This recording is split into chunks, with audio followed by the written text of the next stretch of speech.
Welcome to the New to Retro streams. Access granted. Welcome to the bridge. The stream will begin shortly. Please enjoy your stay.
Thank you for waiting. Accessing data flow. Initializing OBS applications. Sound system. Online. Visuals. Online. Chat. Online. Webcam. Online. Systems. Online. Beginning stream in 5, 4, 3, 2, 1.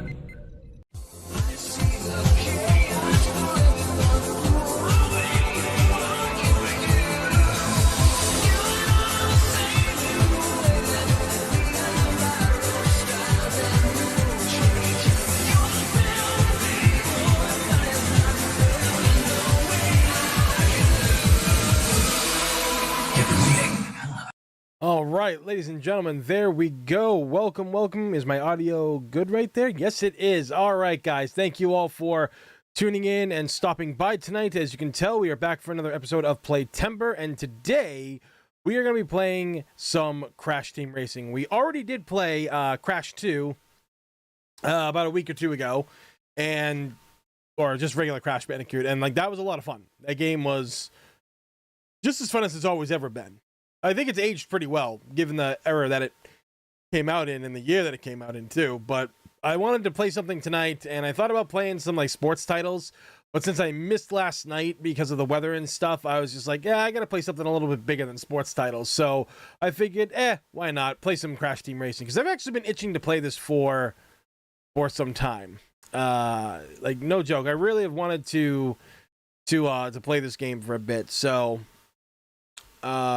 we've definitely got some definitely a couple hours of gameplay with this, because this is kind of a long PlayStation 1 game. Honestly, this is one of the longer ones and takes some time to complete. I had played a lot of this game back in the day with my best friend, because he was the one who owned it, and he actually had the multi-tap, that old boomerang back in the day for that. And our other buddy, he had the multi-tap for the PS2. But we played the holy living shit out of this game. I remember one weekend I slept over his house, went across the street, And normally we stayed upstairs in his room where his Super Nintendo was, and we played that. We went down to the basement and we played, Sega Genesis, and Josh would come over and play games with us too because Josh lives right next door to Stick, and we'd have a blast. We would have, we just had a blast playing that. So, but Crash, like, we put a lot of hours into. We got very far. I don't know if I gotta ask Stick if he still has, if he still got the original memory card that he had for his PlayStation after all these years. Be cool if he did, then we could see. But I'm pretty sure we got a lot, and I mean a lot of the stuff unlocked in that game, because Crash Team Racing does have a lot in there. So yeah, it's kind of a long game with a lot of unlockables, which is what we kind of want in a lot of video games too, right? But Crash Bandicoot's always been a decently long game with a lot of things to a lot of things to unlock. So again, I mean, we're not gonna go through and unlock everything, but I think we're gonna have a pretty good night tonight for the most part. So there is that.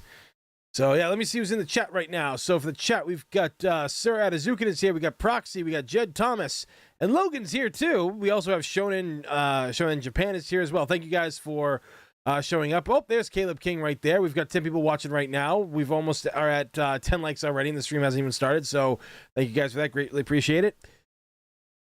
But and I appreciate everybody who watched my video the other day that I put out about, the future of Resident Evil, like the Winter Saga coming to an end. What's Resident Evil 9 going to be about?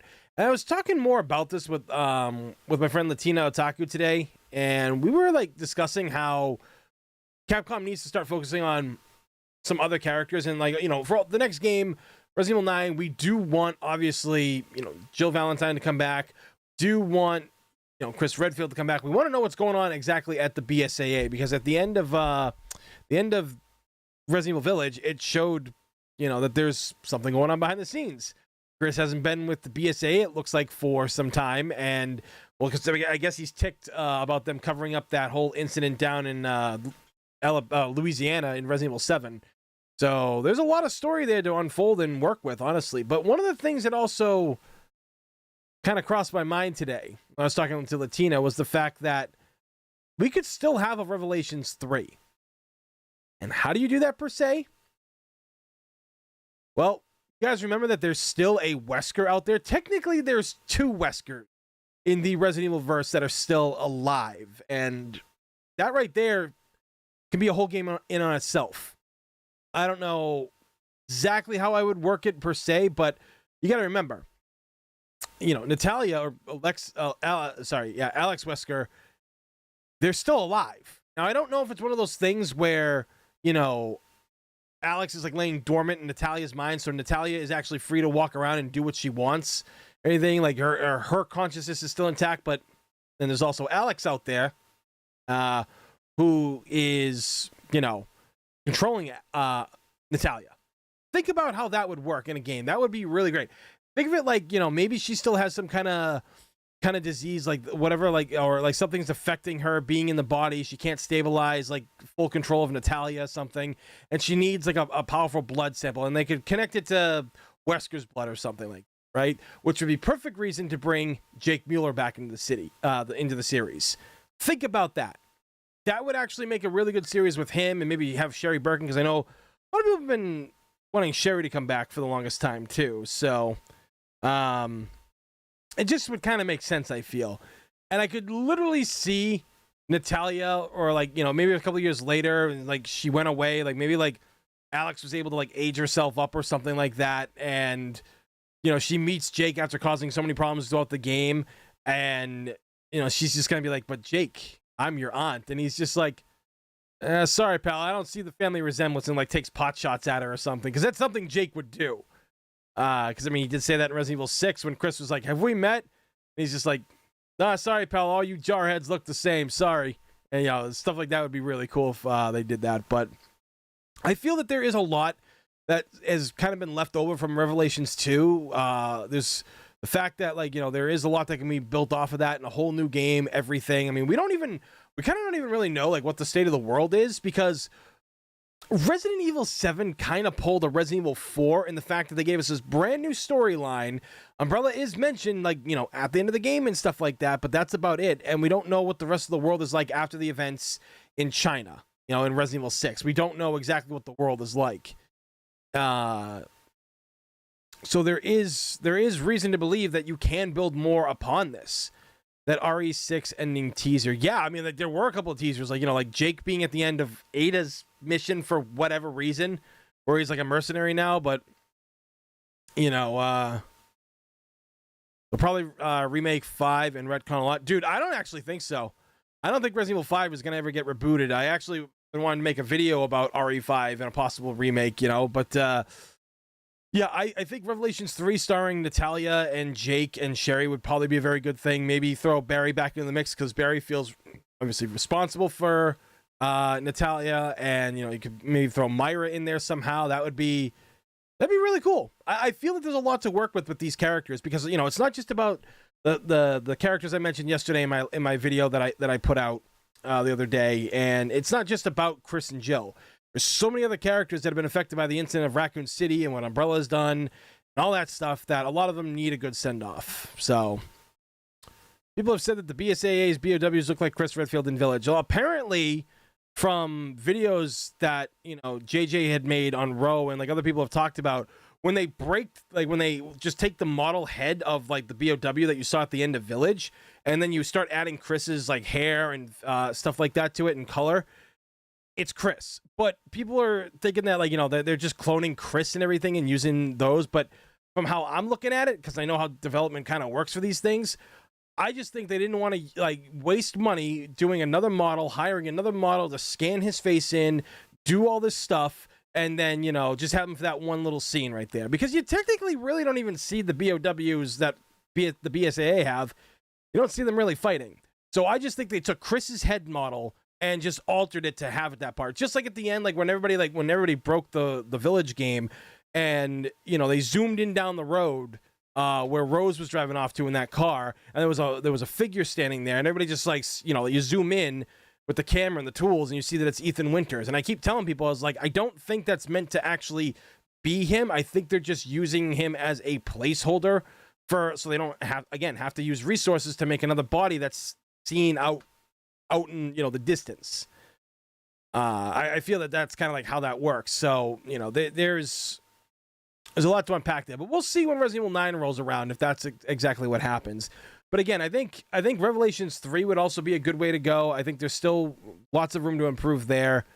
You know, it would just be something I think would work. Yeah, exactly. Reused assets. Yeah, exactly. Pretty much what it is. So, and like I said in my video, I think that given after like Resident Evil 9 and what happens, maybe some characters die, maybe they retire, you start focusing on the world of Resident Evil around you, like other bioterrorist attacks, that kind of stuff. Because let's face it, they're not going to end Resident Evil. Reboot it, possibly, but they're not going to end it. It's too much of a moneymaker for Capcom now that they're going to keep pumping out Resident Evil games as long as they can. I mean, you got to really think about this. There are 8 main entries in that franchise. That's kind of a big deal. That's more than Street Fighter has. Street Fighter was just coming up on Street Fighter 6, and that franchise has been around for 35 years. So it'll be interesting to see what they do, because they have so much that's around them just to take in and reuse. And like I said, you can't skip the Natalia thing, because again, we have a Wesker still in this world, one who's incredibly dangerous and the other one who's a hero and very dangerous when you tick him off and everything. But still, you guys get what I'm trying to say on this. This would be a gold mine for them to dig into, and they would strike pay dirt if they really think about this. And at the end of the day, I really think Revelations 3 with Natalia and Jake and a couple other legacy characters just might be the way to go about it. So, woman named Kim Platt got delayed, RE5 delayed, and they had to remake it and add Sheva. Well, I mean, Sheva was kind of always, I thought, well, at first she wasn't. And then, like, she got added later in like sketches, if I remember correctly, like concept art, concept stages and everything. Because yeah, originally it just was Chris. You watch that trailer, in that first trailer, like where like the sun goes up and it reveals him and everything. You see that one. Then the following trailer is a more detailed, the more updated version of Chris, and he's fighting the infected in like hordes. Like there's like hordes around him, like in No Mercy mode, and that's the mode I wish we kind of got, honestly. mean, yeah, we have no mercy now, but I mean, in the main story mode, how cool would that be? To deal with just hordes of like the infected on screen coming at you like that, and Chris had a dodge mechanic in that too. He did. He had the dodge mechanic back then, like he could duck and shit. I think that would have been a really cool thing to add. But I mean, Resident Evil 6 got that. They got like dodge rolls and forward rolls and all that jazz. So yeah. I've heard that Nicole Tompkins is doing the VO for Ashley Graham and RE4 Remake. Probably not, dude. Like, you gotta understand. I mean, yeah, they're using a lot of actors from previous Resident Evil games, but if you're getting that off the IMDb thing, you gotta remember, IMDb can be altered very easily like that, just like Wikipedia can. So I wouldn't believe it.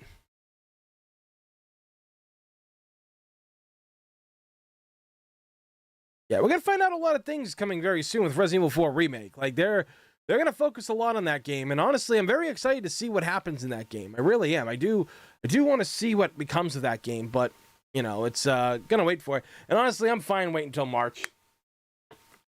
I'm really hoping at that point by then I can get a PS4. A PS5.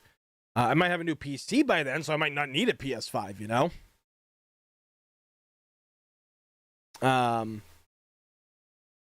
I mean, thanks to the donations you guys have been giving me as I started streaming and stuff like that, it's becoming more of a reality every day to get a new PC, and that would be very nice. Actually, hold on, I gotta.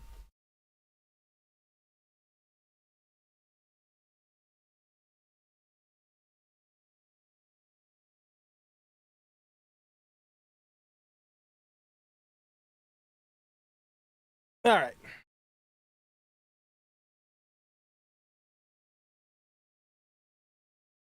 I hope it's a lot like RE3 Remake, but it doesn't remove too much. What I'm really hoping, something that I really hope kind of happens with Resident Evil 4 Remake, is that they really do a good job with the cutscenes.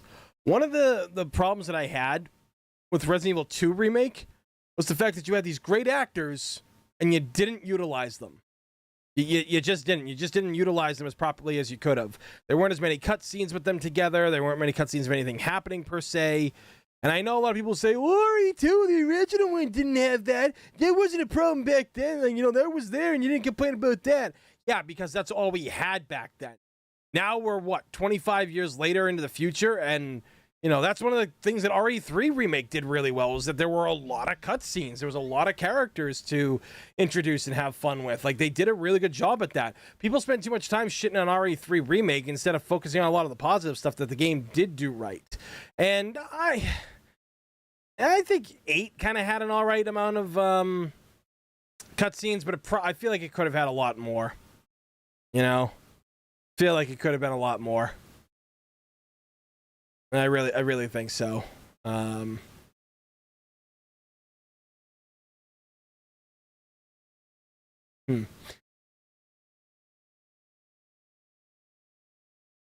Really? You choose RE3 Remake over RE2 Remake? Interesting. I think 3 might be 2 is like the better one for a lot of things, but 3 has a lot of good moments to it too. The characters, the acting, the screen time, the city that's completely destroyed. Despite the fact that you don't get to travel that far in the city and go to different areas, you kind of spend too long in certain areas. I feel that RE3 Remake isn't as bad as people originally made it out to be, but it's definitely got its issues. Definitely has them. No more first person. I mean, honestly, with the way things are going, if RE4 sells as well as I think it's going to do, they'll go back to that. Because Capcom will usually go with, like, what's popular or what makes money. And, yeah, things like Call of Duty is popular and Minecraft is popular with first person and all that stuff. But RE4 is going to be the over-the-shoulder. And what else do I got to say? It's going to go back to that style a lot of people really enjoy. So anyway, all right, guys, let's get this booted up. Hold this damn.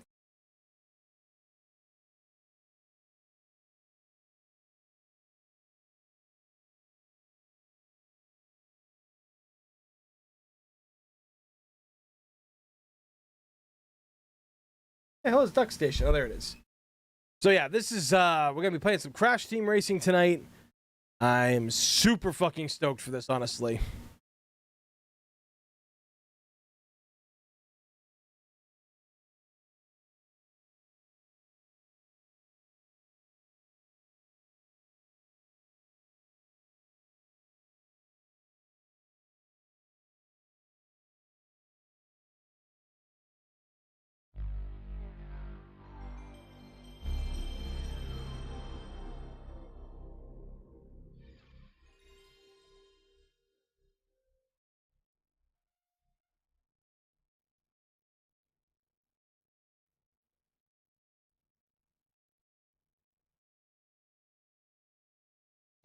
Start your engines for Sony Computer Entertainment.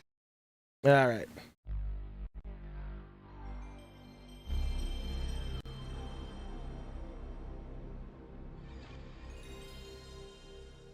Hey, Proxy, you did a music stream today? Nice, dude.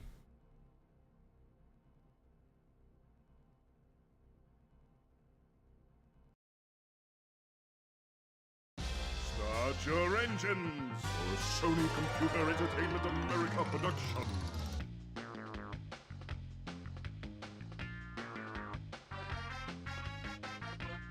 God. Fasten your seatbelts for another Naughty Dog creation.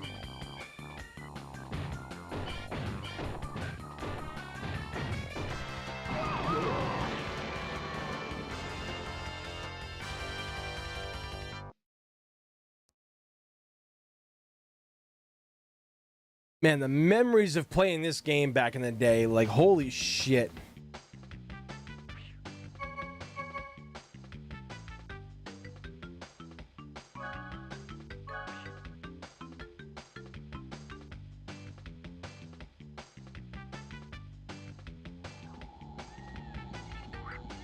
Alright, so yeah, intermediate. Yeah, Crash is the all-around character.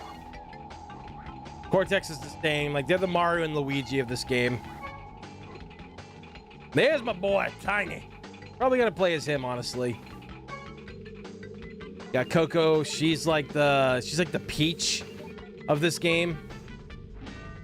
And same with Engin. He's like the Yoshi, because it was like kind of like Yoshi and Peach back in the day. Dingo Dial. I can't remember, like, he's more like Donkey Kong and DK, kind of like how Tiny is. I used to use Polar a lot, actually. He was a lot of fun to use. Cute too, so yeah. Yeah, Polar and Purra, they're like Toad and Koopa Troopa. Yeah, we're gonna go with Tiny.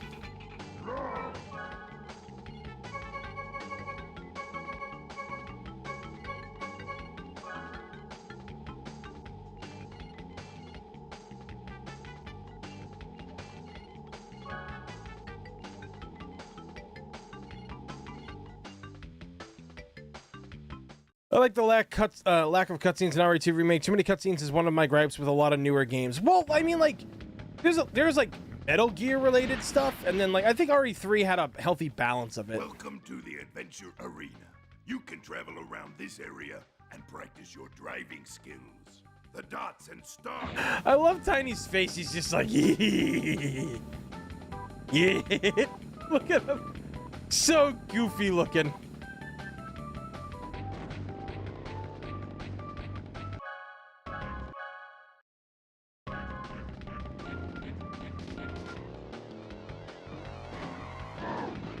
Okay, so that's how you do the turn moves, okay.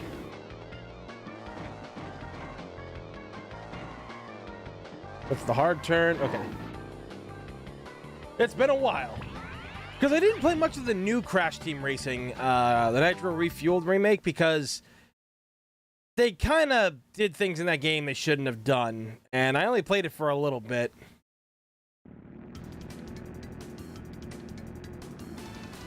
Metal Gear Solid is a movie you just pay $50, $60 for. Yeah, but it's worth it.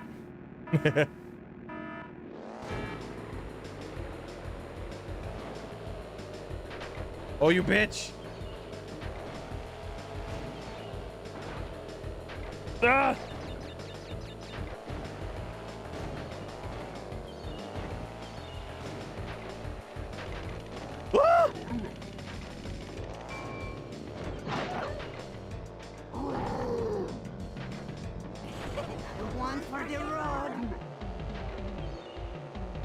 Yeah, this game was great. I fucking love this shit. Oh, whoa, whoa, what was that bullshit? I don't think so. Come back here. Tiny squash beauty cars. The fucking acting. Oh my god, yes. Oh, I gotta watch those turns, man. I forgot his turning kind of sucks eggs.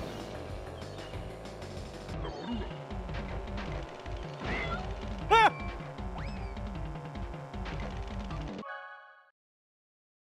Oh, the 279 super chat from Sir Atazukin, Elder of the Roll, showing some love for this cool and game for the sunglasses and the game. Thank you, dude. I appreciate that.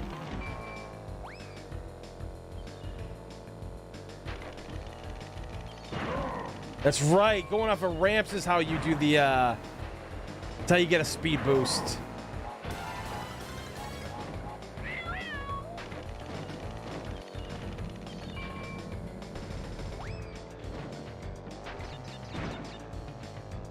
Yeah, it's not drifting like in Mario Kart that gives you the boost.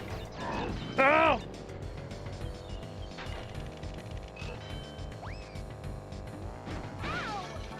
Well,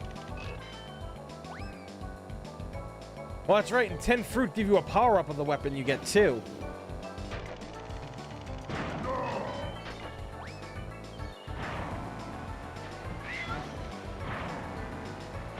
There we go. That's so weird, too. When you win the match, whatever place anybody is in when you cross the finish line, that's where they're at. So, like, they don't get it back or whatever. Like, they don't have a chance to catch up. I think that's kind of interesting. How is he named Tiny Tiger? Because he's big. It's always been the running joke. Call someone tiny when they're freaking huge and shit like that.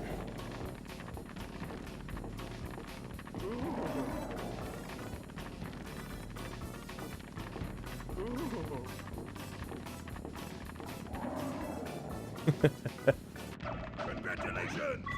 You win a trophy. By the way, let me know how the audio is, guys, for the game. The more Wumpa fruit you collect, the faster your cart will go. If you collect and hold 10 Wumpa fruit, you'll be juiced up, and your power-ups will become more potent.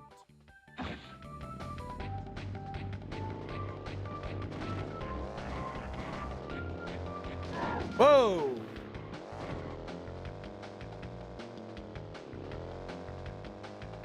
Whoa! Driving is not going so good with him in the overworld. There we go.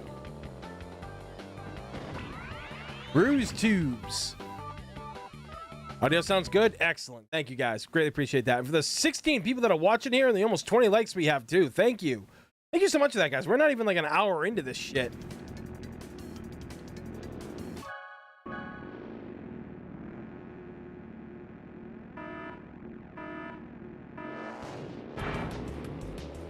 Ooh, you stupid bear. Yeah, like I like how this game has a you know, like an overworld and shit, you know? Like Mario Kart never had that. And I think that's like one of the things that like always kind of bugged me about Mario Kart. Oh, I almost got her.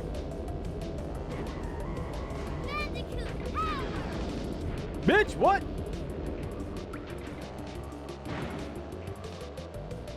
My box.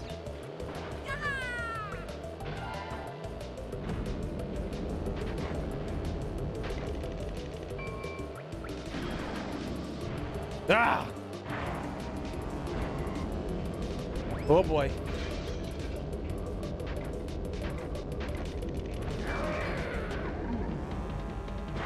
Oh. Man, like you nail a jump the right way, it sends you flying with the speed, man.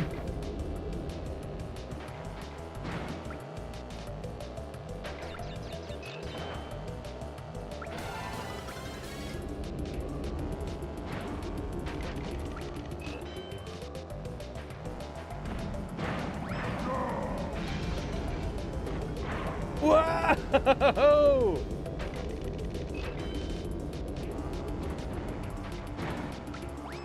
Oh, that's right, you can't throw those boxes forward, I forgot.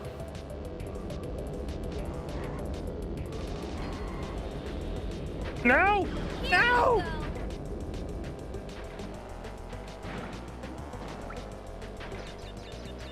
Oh, that bitch! Oh, wait a minute. You have to get first place. That's right. Yeah. Still no PC. There was never a PC version of that, Orpheus? Really now? Huh.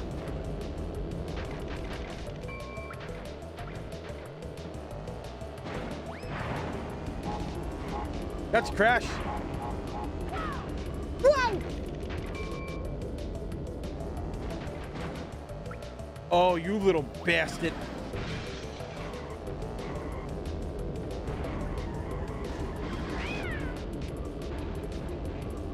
Ah, get off me! Oh!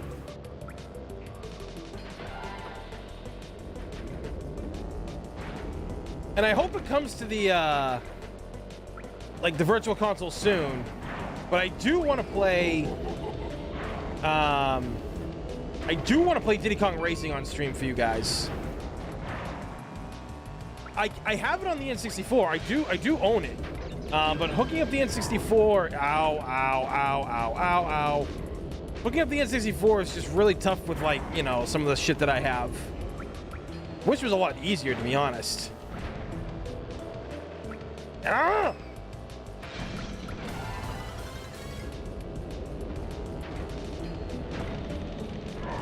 What the?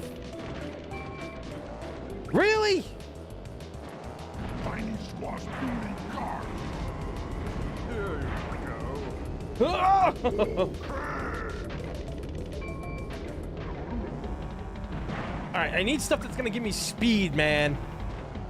Come on.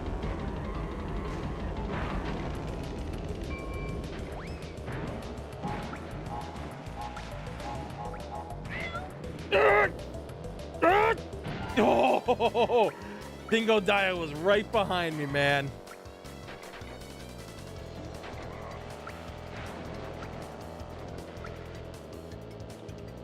For some reason the graphics look more polished here. Oh, Benikage, that's because I'm playing it on the Duck Station. I own the game on digitally on PS3 and I have it on PS1, but it's easier to do this kind of stuff than hooking up all that stuff to the Elgato and having feed issues and all that kind of stuff. So it's upscale.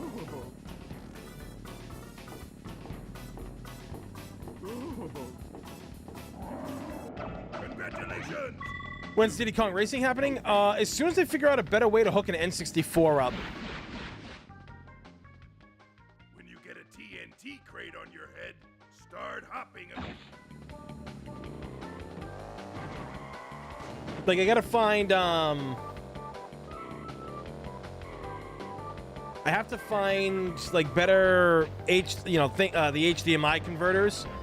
Gotta find better ones. Unless, like, it was just my N64 that was bad. I have a backup N64 that I should try to plug in with the N64 one.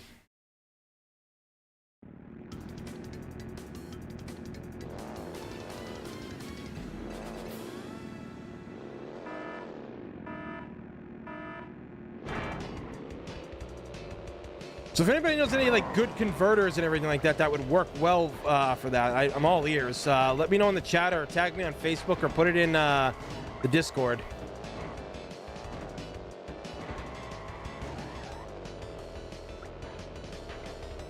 Huh.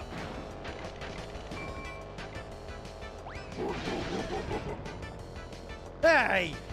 The box, like, literally grew right inside of me. Fuck you, video game. Ugh! Oh, fuck you, Crash.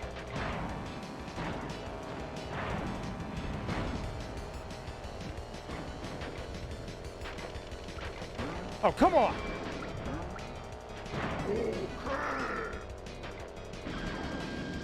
Ow! Or something. This isn't that helpful, you assholes. But it is fun.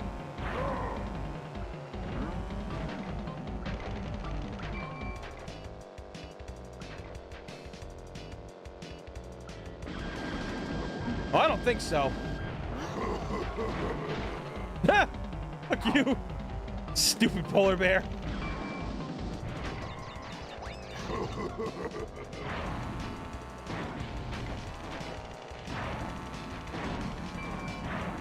Ooh, shields. Oh!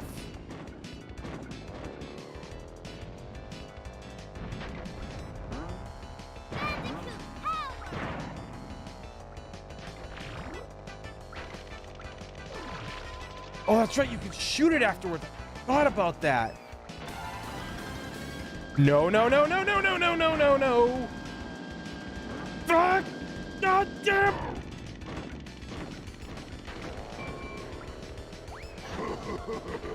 Yes! Nailed him!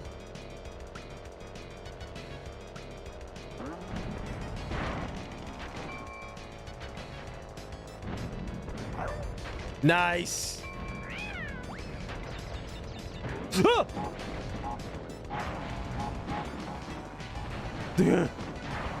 Oh, I think I actually hit people with that box and I threw it off. I'll take it. Win's a win. Ooh.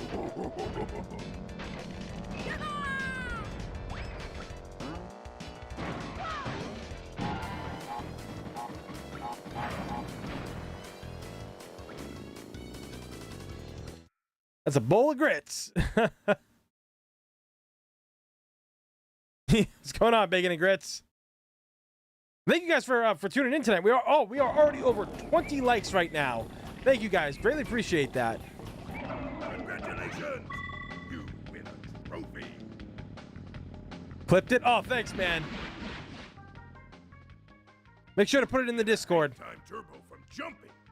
The longer you're in the air, the bigger the turbo you'll get with it. All right, boss battle time. Oh. You must have a boss key to open. Oh, not yet. Oh, that's right.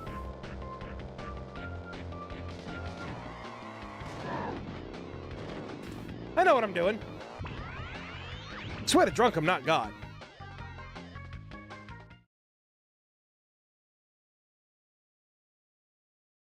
The heck was that? Oh, the cat.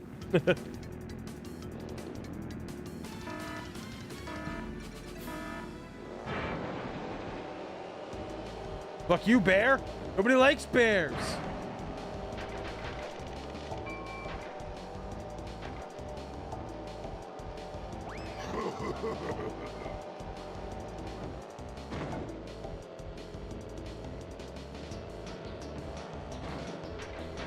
Ah!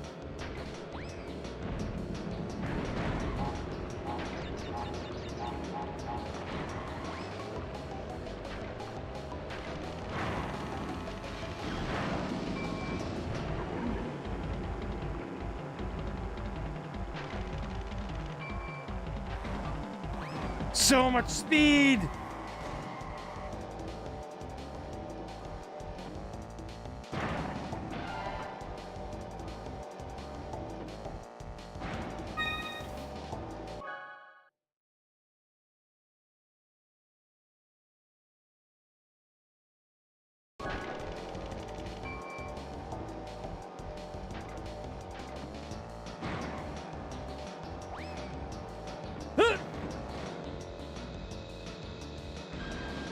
No! Oh, thank God.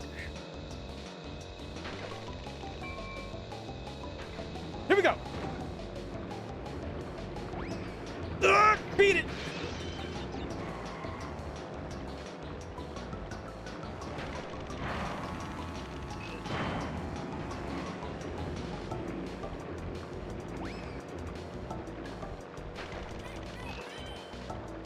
Yo! Sir Atazuka with the $6.99 super chat. Just a little more love. We'll be in and out for the rest of the stream. Have fun, and I'm looking forward for the rest of the Play-Tember. These games rock. Thank you, dude. Greatly appreciate it. For all of you guys who don't know, I do have to go out of town next week for a wedding on Thursday. So sadly, I won't be able to do because what I originally wanted to do was I wanted to play this game all the way up until the final day of September, but that's not going to happen now. So next Wednesday will be the final stream for Play-Tember. So I'm going to try to stream today, tomorrow. Obviously, I can't do Fridays because everybody will be at the Rose streams and nobody will be at my stream, so I get that. But I'll try to do Saturday and Sunday as well. I'll go live for like a couple hours before JJ does on Sunday because he goes live like really late anyway. So you guys can pre-game with me and then go check his stream out after. And then Monday and Tuesday and Wednesday will be the final streams.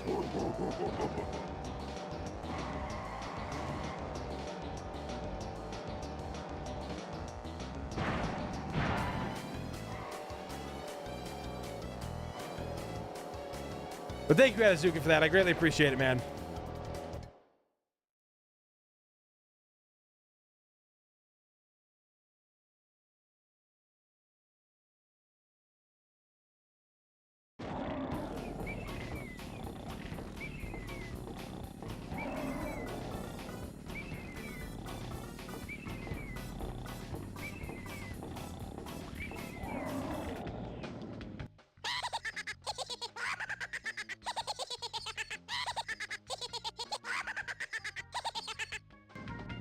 Fucking crazy cracked out dog.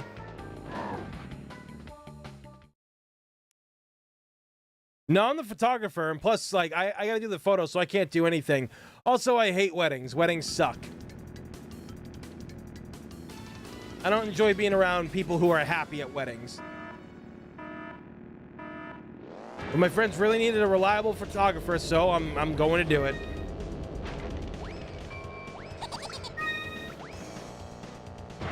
Oh, you little bastard.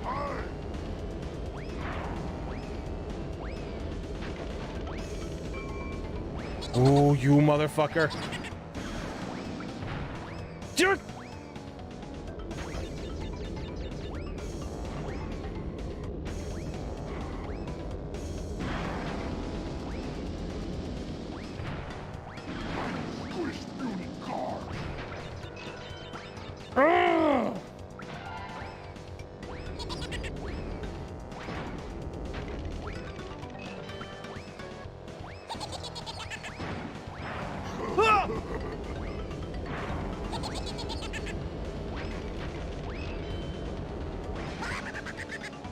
God, he's so fast on his own. And he recovers fast, too. Holy shit.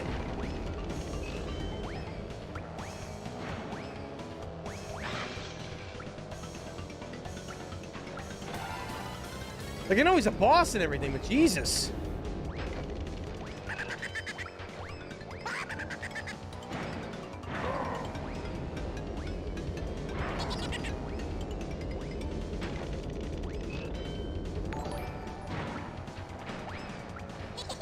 Oh, wait, what? Oh, shit. Mr. Hennessy and Hot Cocoa with the 99-cent super chat. Thank you, dude. Greatly appreciate that.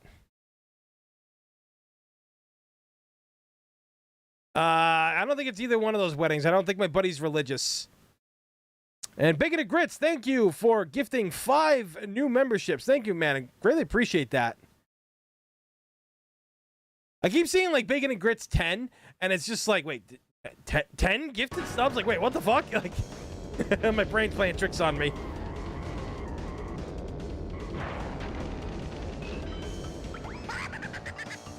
Let's go, bitch! Destroyed him that final time. Jesus Christ.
Congratulations on opening this new area.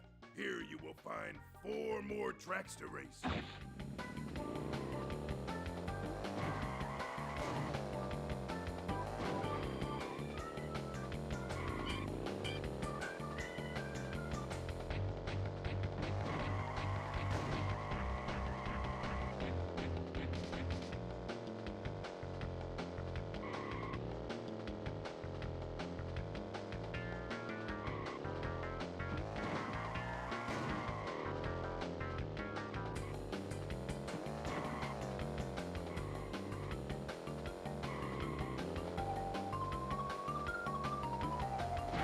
Jeez, took long enough to find one of these damn things.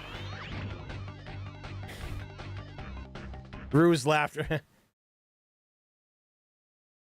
Yo, Michael Kurt, what's going on, dude? Bacon bomb.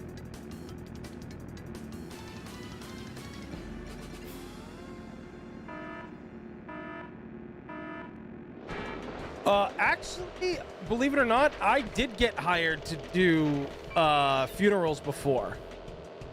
Not like film the actual like burial and everybody gathered around and stuff like that. That hasn't really been that much of a thing in a long time, I feel, like other than like, you know, like celebrities or something like that.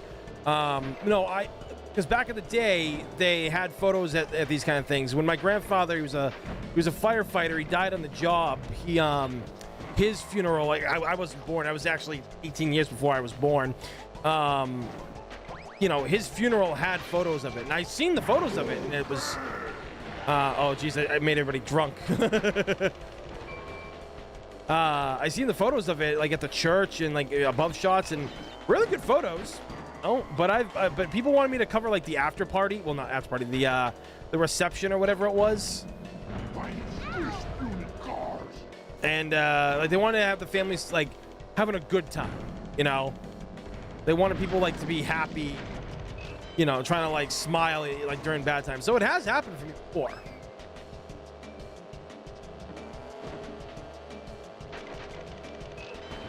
Bitch, you stay out my way.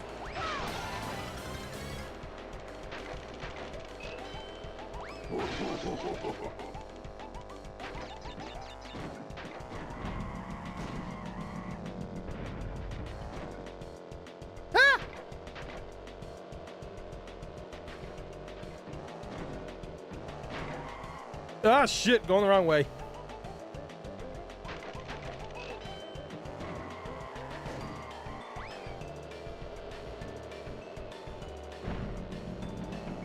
Oh, shit. Yes! Fuck that beach!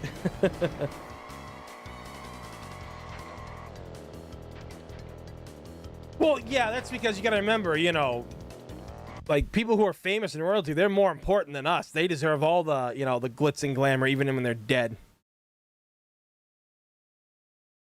What the hell's a nightcrawler?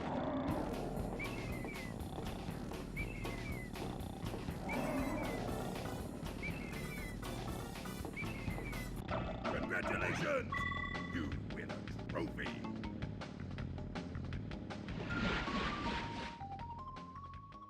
You can go faster through turns by power sliding. To access the power slide, press and hold the R1 button while turning hard.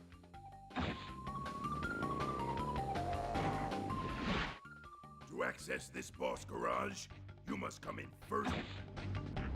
Okay, I didn't even really go near that door, but okay.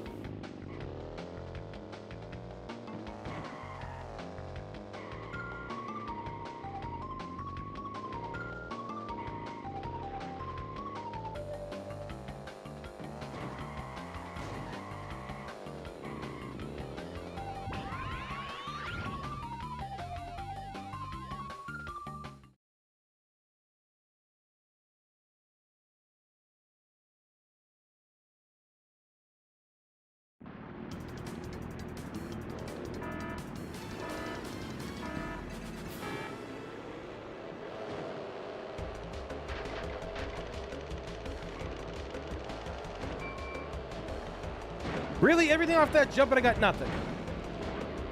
Oh, fuck you, bitch! Everybody's stealing my thunder in this game. What? Why did that stop me?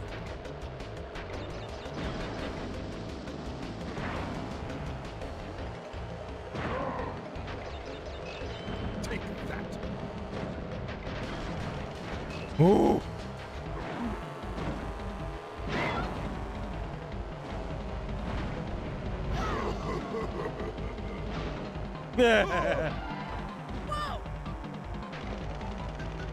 Oh.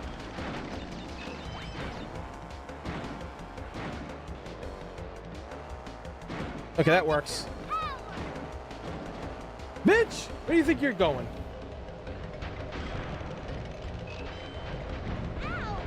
Yeah.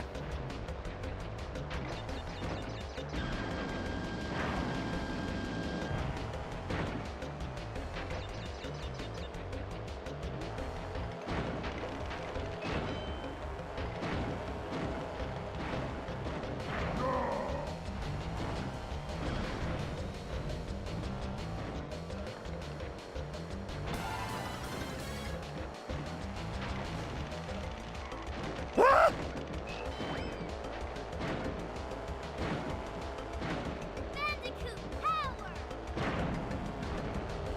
Oh, bitch, you're gonna die.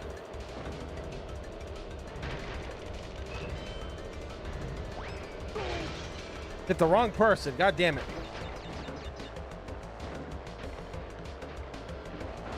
Ah! She's literally right on my ass. Oh, you bitch, no. No, no, no, no, no, no, no. Yeah, that's right.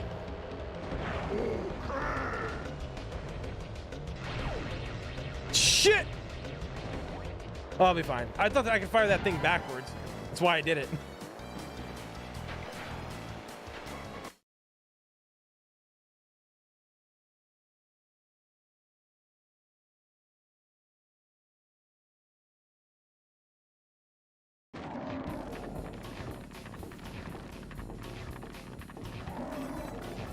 But yeah, since we have so many people here in the chat, guys, thank you for joining me tonight. But if you haven't, please go like and You win a trophy. yeah, please go like that link and click the retweet. I'd greatly appreciate that. To get a turbo boost while power sliding,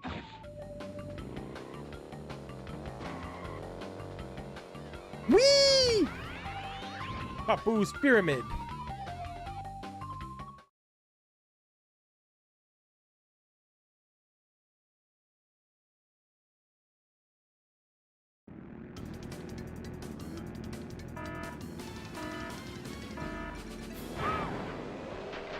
Bitch!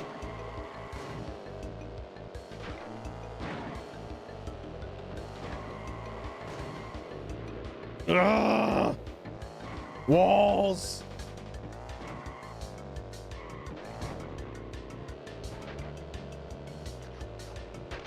Plants!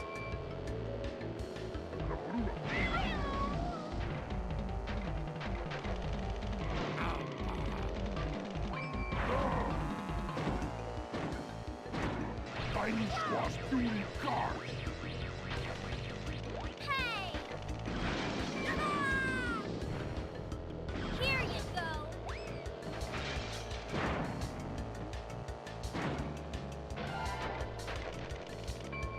Pass it on. Hey! Ah! Bandicoot power! Oh, god damn it.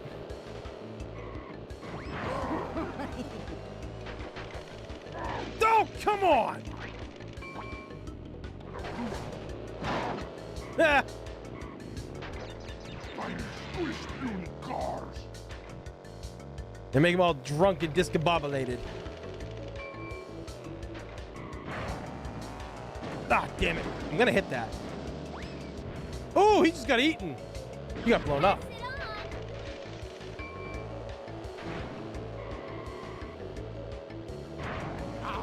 on. Whoa!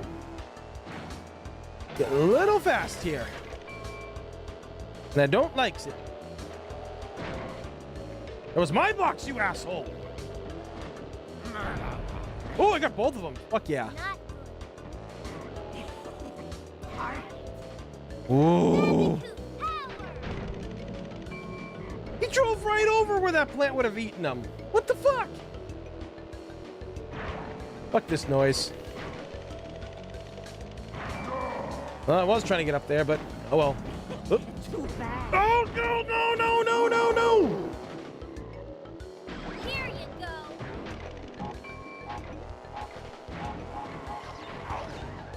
Oh! Restart. Yo, Baz! Welcome to the stream, dude! The Bazzarino is here.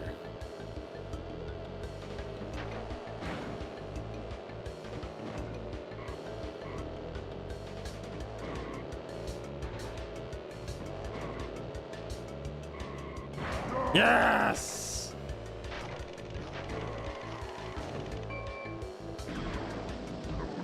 Oh god, oh god, oh god, oh god! Too fast! Gotta go fast! We're too fast!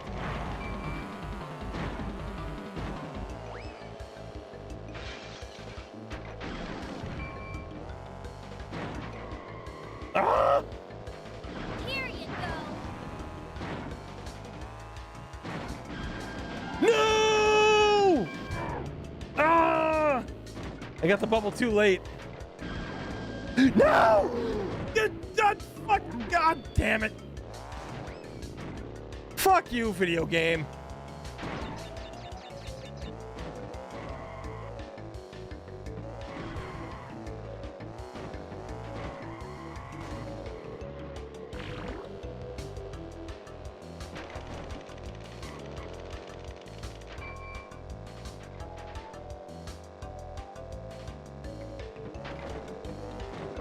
Ah. Damn it. Hold on a sec.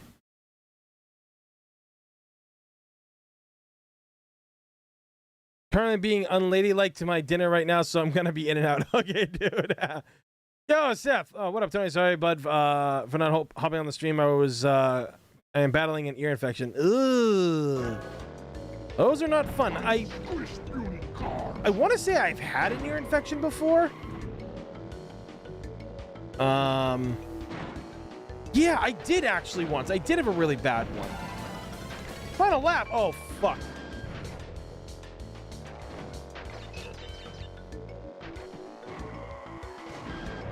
Ah.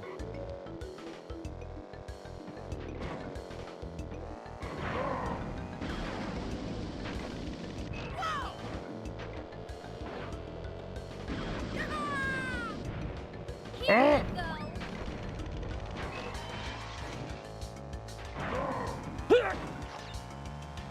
Oh, shit! That was it? Yes! Fuck your carts!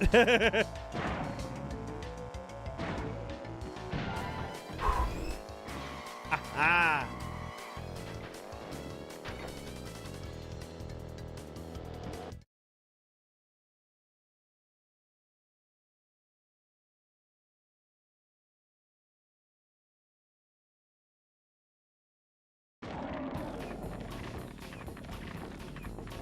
Congratulations! You win a trophy. Oh, here we go.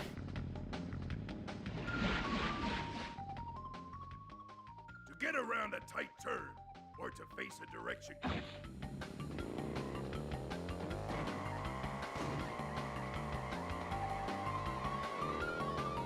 Ow.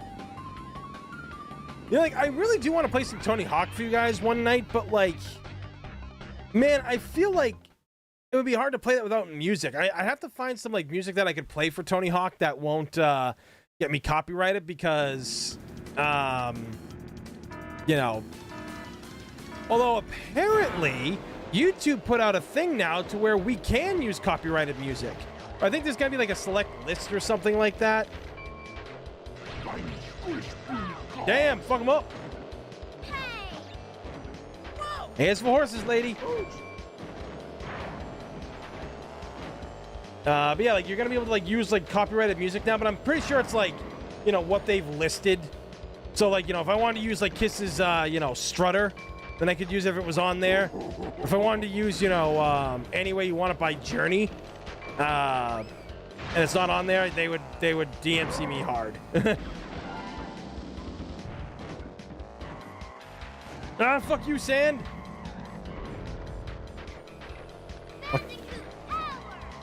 Fuck you. Ah.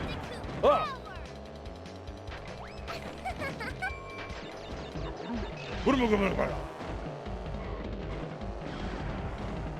Ah! Too much speed. Tiny squished beauty cars. I got her.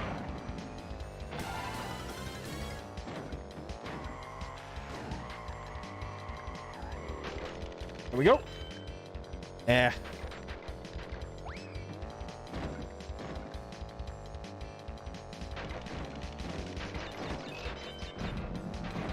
Tiny squash beauty cars.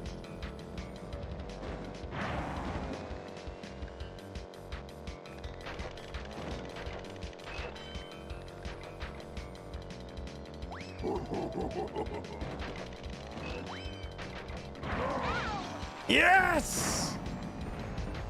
Knocked her out of the race.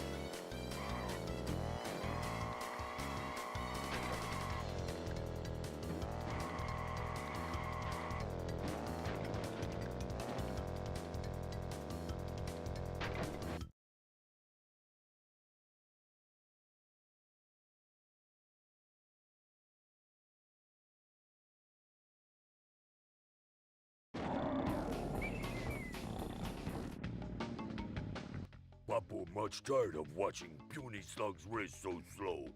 Papu want in action to lay boom down big and prove Papu is world's best driver. Papu moves. His so wheel doesn't fast, look like it's you attached to must his car. drive. All right. Time to fuck him up.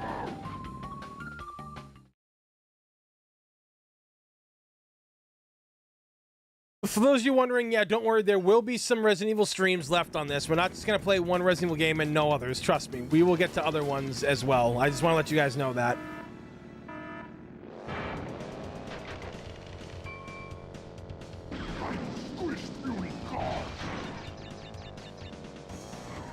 Damn, bro! Cool the fuck down!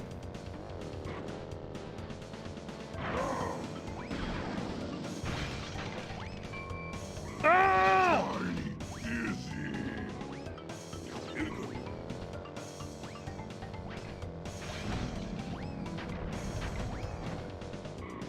They're all over the fucking track!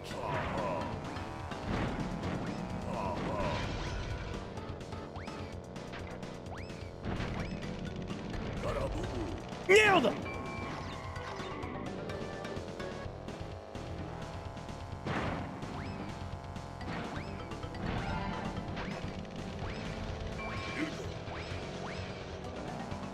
Oh, you motherfucker. At least he stops throwing him when he's in here.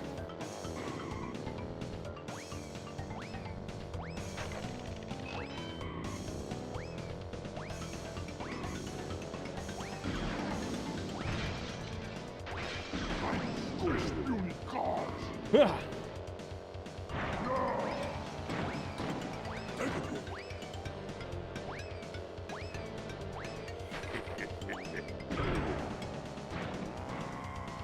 See ya, bitch!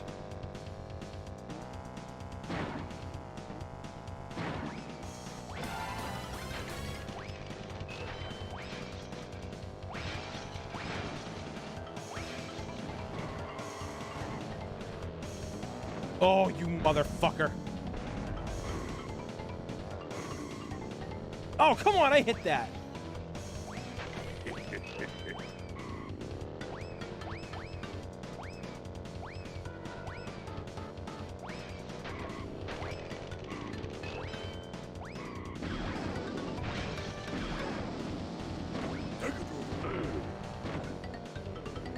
Out of the way, bitch!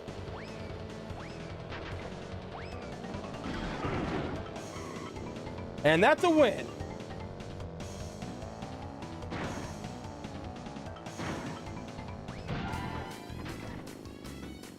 Honestly, I think Ripper Roo was the harder enemy. Not gonna lie.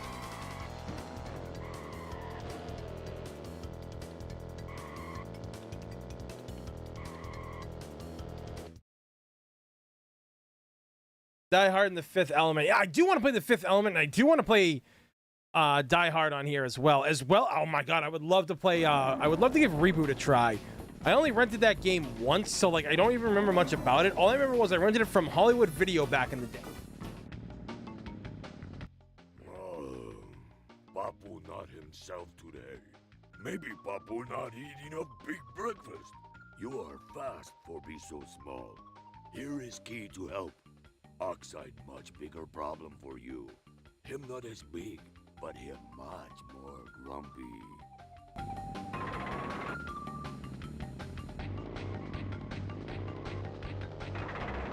What's with that glowing thing?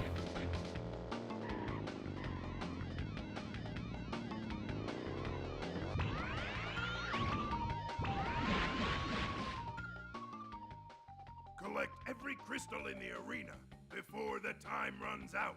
If you get them all, you will win a prize. That's right.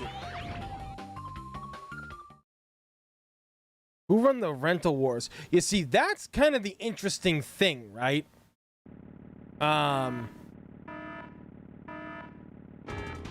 So like if I have to, I would say that Blockbuster had a wide variety of games, right? But they didn't have as many copies of said game, right? Sometimes it'd be like 2 or maybe 3 if you were lucky. But Hollywood had a smaller selection of games, but they were games that you might not have heard of as often. Like I didn't see those at Blockbuster, and they also had more quantity of them. Like there was like literally like 3 of them at times, if not more. So, you know, like it's kind of what you find at both places, right? It's kind of like what you dig, what your thing was. And for the longest time, the reason why we went to Hollywood Video was because they weren't really updating Blockbuster that much back in the day. I kept seeing the same old games and nothing ever changed. And then eventually they what do you call it? They're like Hollywood was like they've raised their thing to like $7 a game, but Hollywood was like, nah, we're gonna keep it at like $4.99. So that was one of the reasons why everybody started going to Hollywood in my town, because my town had Blockbuster and Hollywood. There was also Massive Video, which was like on the edge of my town, and that was a place you would go, and it was cheaper, but there wasn't really as much. It was still a big store, but their game section wasn't up to par to like Hollywood. Well, like actually just Blockbuster at the time. Hollywood wasn't around at that point, or at least it wasn't around here at that point. But Massive was a pretty cool place. I found some rare gems there at times. Dude, I fucking found the Home Improvement game there for Super Nintendo. That's where I found that game, was because of Massive Video. There was also another game store in my town. The building is still there, but the store has been long gone. I don't know how long it was there before we moved to this town, or moved back to this town today, but I feel, yeah, that store was like super small. You ever go into like one of those GameStops that are like literally a closet space at a mall or something like that? That's kind of what this place was. Very little hole in the wall. I remember the only game I ever remember renting there was Goof Troop, though. Oh, Gamefly. You know, Gamefly was good. Well, I like it better now, because when Gamefly has a sale, you get that sale. Like, I thought I got it over here. I got that new Super Mario well, not new Super Mario Bros., but like Super Mario World. I got that game for $35 used. The Super Mario 3D World with the cat suits, and I'm like, $35 used?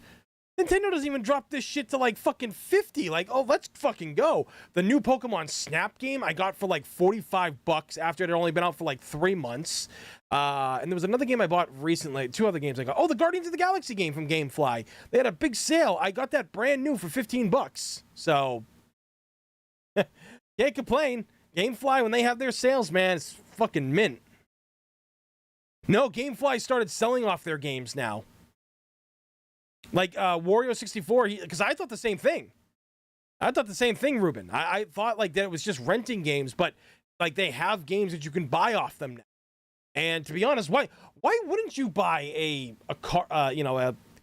cartridge for your Switch at this point? $35 versus paying $60 for that? Nintendo does not drop their fucking prices like that often. So, the stream is sponsored by GameFly. I wish I would sell out for that. Oh, sorry. No. It's like Bob Spaghetti and I say. We're not selling out. We're buying in.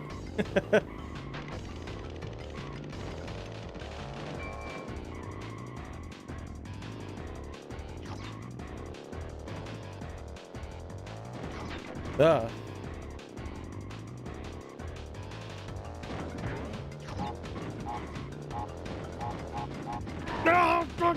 God damn, fuck.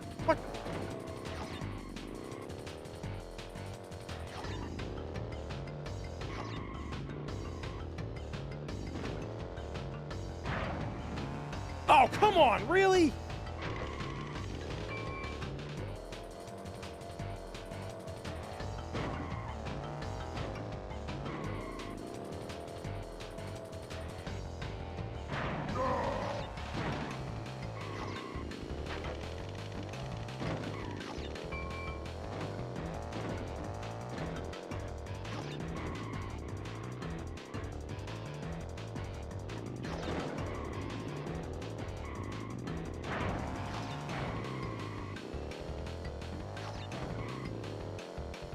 Oh, fuck, there's crystals underneath there, too.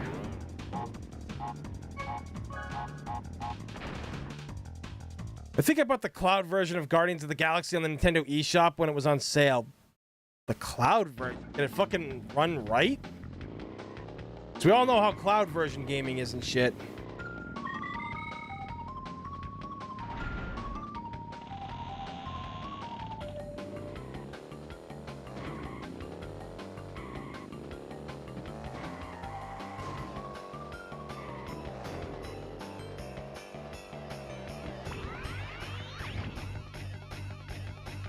Buff Crash Bandicoot? Well, it's a tiger and his name's Tiny.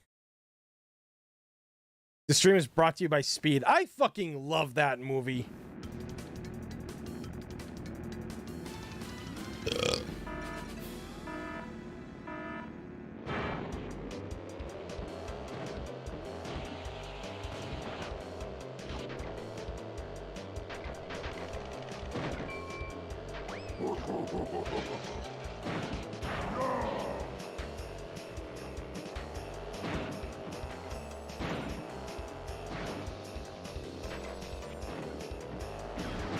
Whoa! That was my fruit, bitch!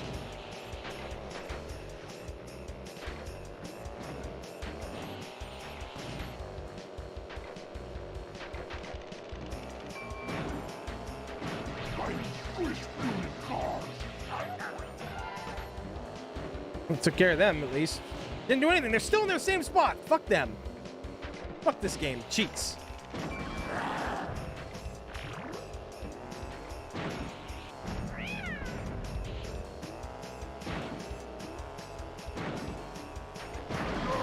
Oh, come on! Hey.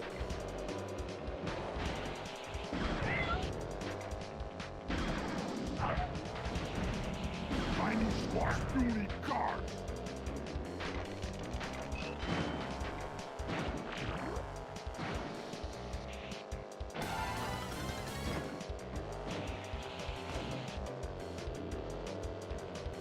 Tiny Squish Beauty cards.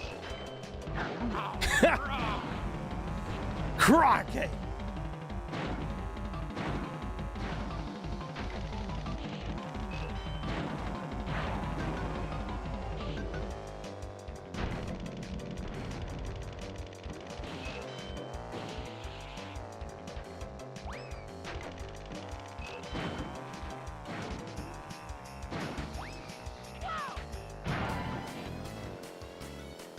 I haven't finished Toomba 1, but I did finish Toomba 2, and hell, it's hard to get every quest. The drifting kind of sucks in this. I think Mario Party and Diddy Kong Racing do it a little bit better. God, I just want to play Diddy Kong Racing now.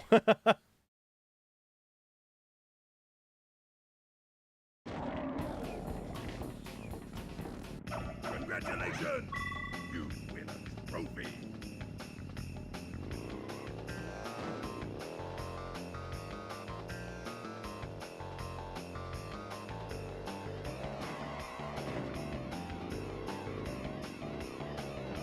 But yeah, remember, like, I'm pretty sure you can unlock the boss characters in this game, and I'm pretty sure you can also get, like, they have fake Crash in here. This is like was his first appearance was this game, if I remember correctly. The Sega racing game? I still need to try that. Like that Sonic Sega All-Star Racing Transform, that's the one I want to play.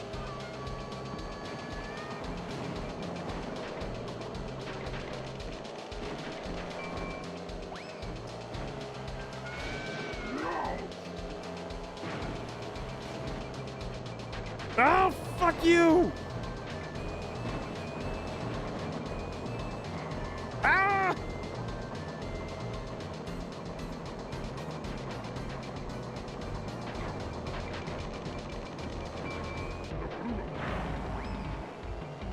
Out of control! No brakes! If Logan's here, you remember that, like, Al Bundy, every time he pulled in the car in the garage, he's like, no brakes!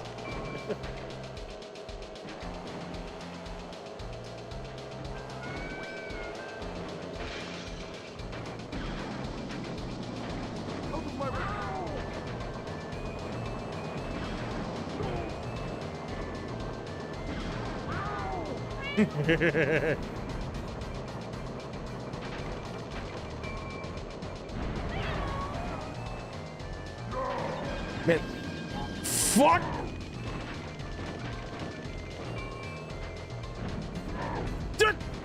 God damn! Fuck!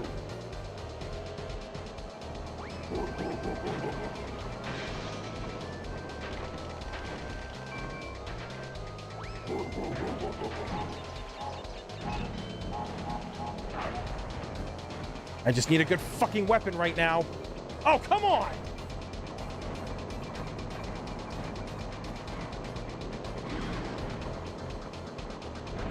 That would have helped if he actually hit the guy. What? Yes! Fuck you, Furball!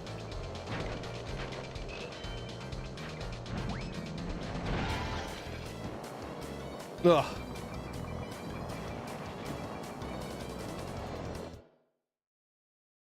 You didn't know that the Crash Team Racing was for PS1, really?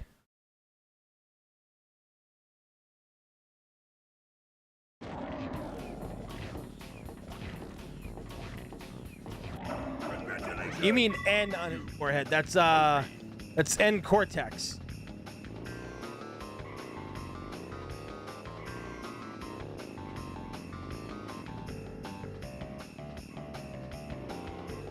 Okay, video game, calm the fuck down.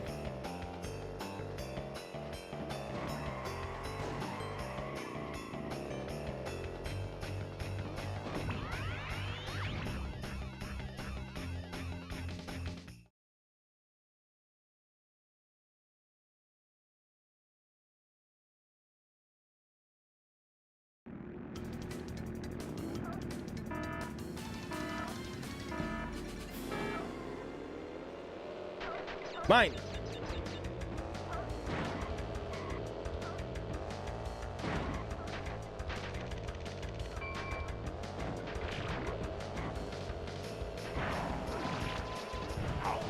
Yes! Deal!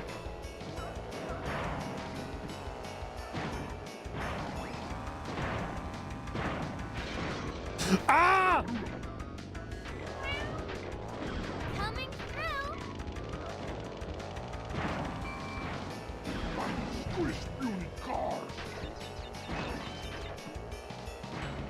Give me all the power-ups. super speed and invincibility. Oh! Oh man, what the fuck was that? Jesus Christ!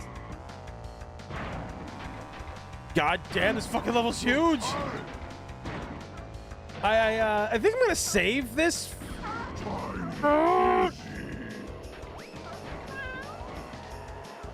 Yeah, please tell me someone clipped that.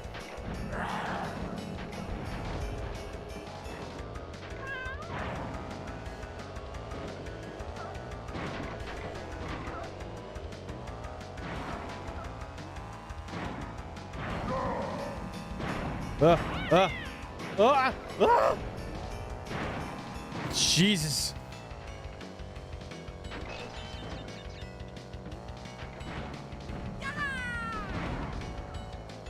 Oh, I saw what was behind there. Yes! Oh, nice! And I landed on the boost! Fuck you, video game! Somebody clip that too, please.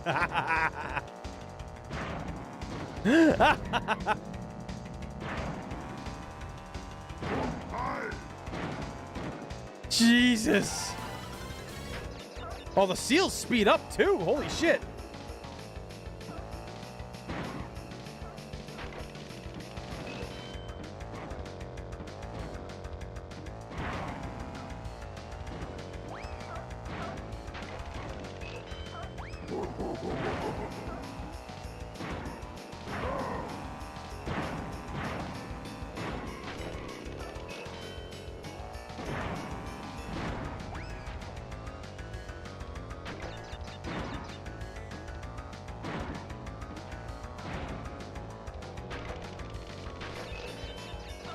I'm not gonna make this jump this time, I don't think, but we'll try.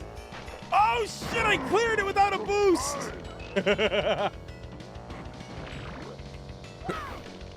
This game can suck my ass cheeks.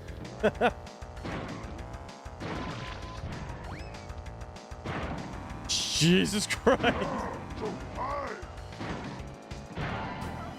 That was a lot of fun. That's kind of an insane level, but in all the right ways. What are your thoughts on the leaked 1996 Shrek footage? That's a thing?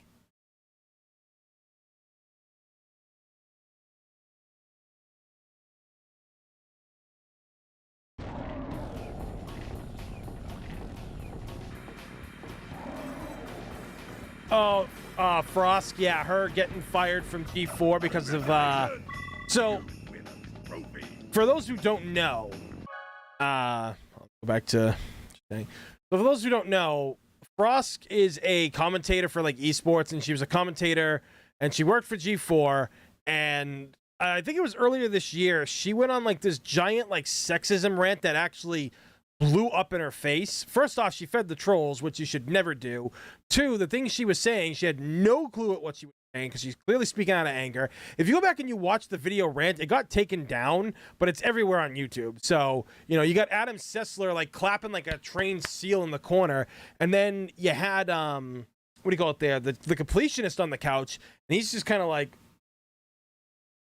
oh, let's just talk about video games. And she's going on this rant, and I'm not saying certain things she said weren't true because they were, and I do agree with her, but like 95% of the rest of the rant she went on was totally incorrect. It was like sexist. It was really bad. So recently, there was a massive layoff of like 20, 30 people at G4.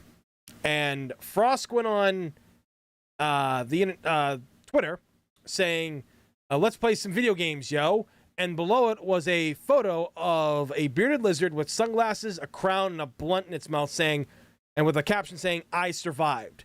So she's saying, I survived when 20 to 30 of her coworkers just lost their fucking job. And like less than a day later, she's now fired, as she should be. But she was not good at the job, I'm sorry, and the way she ranted like she did, and then like celebrating that she gets to keep her job, it's kind of fucked up. Now, I know a lot of people don't like the Rooster Teeth channel because a lot of the controversy that's come from there, But one of the things I greatly respect, the guy who plays Jeff Ramsey, who plays Griff on Red versus Blue, he kind of like runs a lot of the things at the company now, it seems. And he had to come out. This was like a couple of years ago. He came out onto the podcast and he had to talk about laying off people and like the big layoffs that they had in the company. And he was like in tears, you know. He's no actor either, so he was legit on what he was saying. And like, this guy's out here and he feels bad for the people. He's crying his eyes out. He's really sick to his stomach that all these people had to lose their jobs. Meanwhile, someone like Frost is like, I survived. Like, bitch, who do you think you are? Like, seriously, you literally have to calm down and reevaluate your whole existence on what you want to be to the people. Because you can't be like that on the internet. You can't be like, now, people will say that I'm like rude and a dick at times when I talk about stuff, but that's because I hit people with hard truths. The way I go about doing that is by saying it in hard manners, but it's never wrong of what I say. Might be a little harsh, but honestly, in this day and age, people need a slap in the face when it comes to reality. They need to be, they can't be coddled and say that everything's going to be okay. You got to say it like it is. And with how she handled, I mean, I wouldn't have done that. You know, if I was her, I would have went on a rant saying like, my heart goes out to the 20 to 30 coworkers that I've gotten to work with over the like less than this past year at this channel. We've all done amazing things. You guys were so good at what you did here at the company. You're the backbone, the reason why a lot of things worked here. And I pray that you can find new work at some point. That's something she should have said, right? Or, you know, I mean, obviously these people who got fired, they got severance pay and that's going to help them for the next couple of months. But now is not the time. Now is definitely not the time to lose your job in this day and age. Even if you're in the industry, whether you're working on film or TV and everything like that, or you're something like G4 or at a gaming company, you don't want to lose that because it's hard to find work in other places and you don't want to go do a job that you spent your life trying to get, and now because of how the company's being run or other companies are being run, I mean, let's face it, G4 is not the same G4 it once was. There's a lot of aspects that make it G4, not in the right ways, but if you really go and you look at how G4 has run their channel, you look at their main channel, they split up all their other stuff into 5 different channels, and while like one of them, I think X-Play is at like 500,000 subscribers almost, you look at the views that they're getting on all their channels, and I think Row is doing better numbers, and we don't have close to what they have on some of their channels. So it just goes to show you that at the end of the day, you have to look at what G4 is, what it was, and in the gap that G4 was gone, we filled the internet. People like, you know, like me and JJ, the Row, Susie, Jared from Avalanche, the guys from Biohazard Declassified, the crew over at Ink Ribbon, Maximilian Dude, Unruly, the Angry Video Game Nerd, and all this other stuff. Like all this entertainment, it's been around for so long, and it's become all these great, amazing things. And G4 can't do what we do in many ways. Sure, they might have bigger budgets. But I think RGT85 said this best. It's like, you know, you could just take your camera, you know, you could just take your phone, get a microphone, get some decent lighting like a ring light or something like what I got behind me, and you can make YouTube videos. Chances of you succeeding in an overcrowded market like this is slim to none, but you get what I'm trying to say. G4, the writing is on the wall for you, and Frost, I hope that you eventually in the future learn to think before you open your mouth. Because let's face it, the gaming world and any industry is unforgiving. You can make one mistake and that'll be the end of your career. So what she said was wrong the first time during that sexist rant. What she said this time posting on Twitter. And did she mean to be malicious? Probably not. But at the same time, kind of fucked up. Kind of fucked up that you're celebrating that you still have your job while everybody else loses theirs. So hoping in the future she does better. And you know what? Maybe G4 will rise from the ashes and maybe they'll be able to hold on and get over the controversy. But the big thing of it is they haven't been doing anything content-wise that really nobody else is doing. You know, everybody else is kind of doing what we're doing. We're doing streams, we're doing reviews, we're doing rants like these. And G4 is just kind of gone. And it's not even like who's left from the old days? Kevin Pereira and Adam Sessler.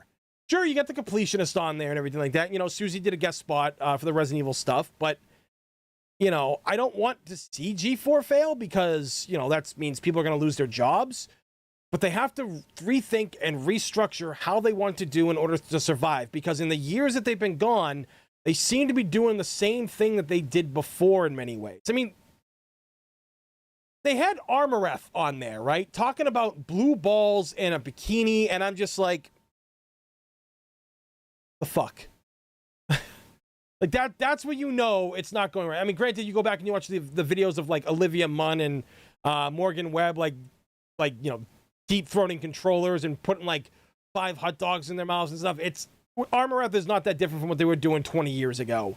So, again, things need to change at the company. They really need to buckle down and change stuff, or they're going to lose everything. And again, I don't want to see people lose their jobs because in this day and age, we just don't want to see people lose their jobs. It ain't fair. It ain't right. And people need to start managing their companies better, because if their company folds and they get a payout, it's the workers that made that company. They're the ones who get screwed. They get a small severance package that might last them 4 to 5 months. And since this show's based in California, shit's expensive in California. And again, I hope it doesn't happen, and I hope it rises from its ashes and does a good job. Because at this point right now, I just don't see it. I just don't see it surviving much more than it already is, you know? So anyway, let's get back to the game, because I didn't mean to go into like that whole like rant right there and everything. Maybe I'll put that into a video or something, but oh geez. But yeah, let's see what I missed in the chat here, because I was ranting so much.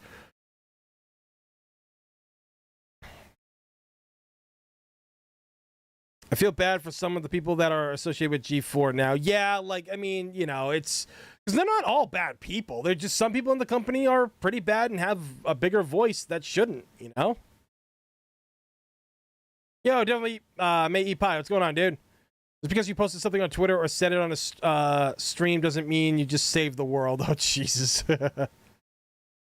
Yo, Cute Fluff. Oh, yeah, dude, I forgot to do this. Sorry about that. Meant to do that before, but yeah. They all seem not to care who they hurt. They drag down everybody. Yeah, it's, yeah. Wait, Cute Fluff, you've never heard of G4? Really? Wait, how old are you? Like, you gotta be close to my age, I feel, right? I lost my job at Amazon and I've never been happier. Oh, dude, well, I mean, I would say I'm sorry you lost your job, but you seem happy about it. You must have a backup plan or something. Amazon, yeah, they're definitely not, yeah. It's just, Amazon's not worth it. They got so much money and they underpay everybody.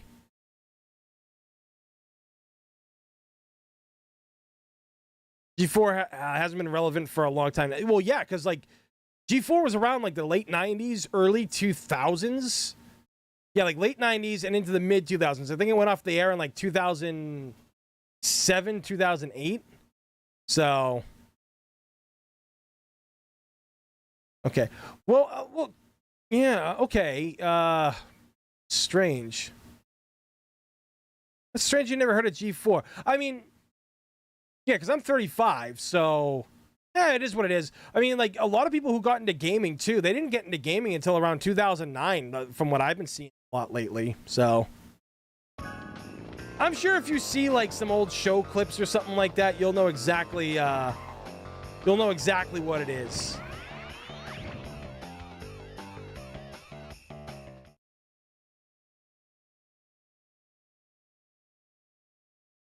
Oh, I remember Spike TV. That's when they brought back that adult Ren and Stimpy and shit like that. And they had that show with Pamela Anderson on there, Stripperella. They had that one. What else did Spike TV have? Like, they hosted, like, other TV shows, too, like CSI. The original CSI was on there. Oh, Kelsey Grammer had a show on there. Gary the Rat, I think it was called, where he was, like, a lawyer. He was, like, an anamorphic rat. It didn't last that long. Ah! God, fuck, goddamn, fuck, shit. I'm gonna kill that bandicoot, whoever dropped that on me. Ooh.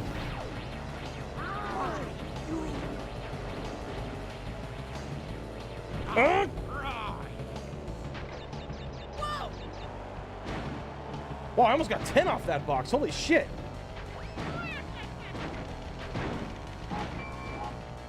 I like whoever has that laughing voice. Sounded like one of the Three Stooges.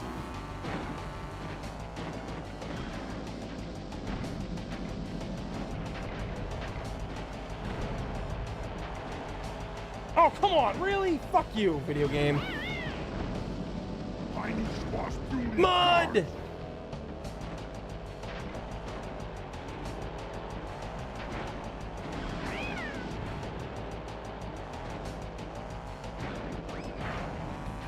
There we go.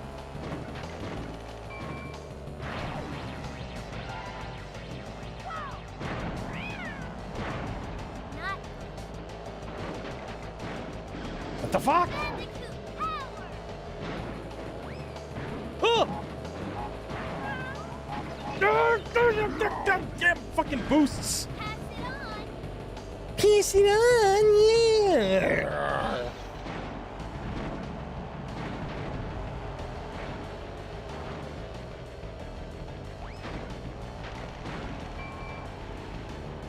But yeah, for G4, like I remember, like the thing I mean, I used to watch Attack on the Show, but the thing I always watched was X-Play because they reviewed video games.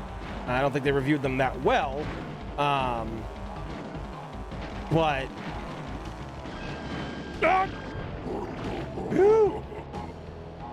I said, I don't think they reviewed them that well back then. But at the same time, I always loved like their takes on like games and what I saw, and I'm like, well, I want to try it myself.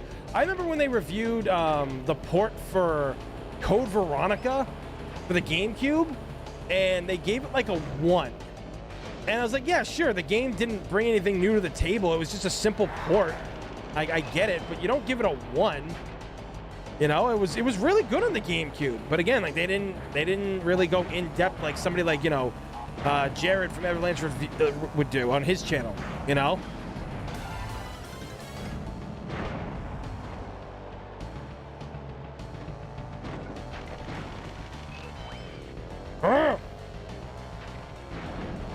Get through the mud. Come on. Gotta go fast. Shit.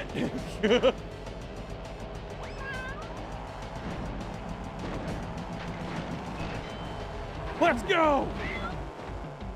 Fuck him up.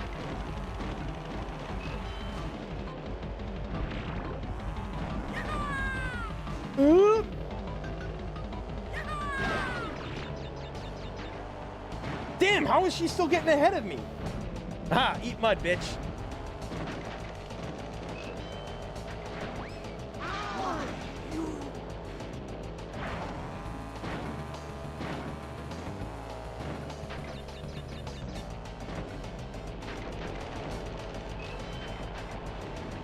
Oh, come on!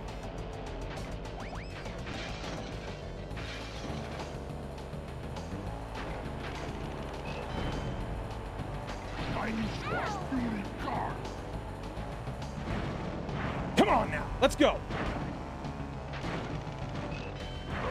Yes! Woo! Yeah, this level is not for Tiny with how he takes turns.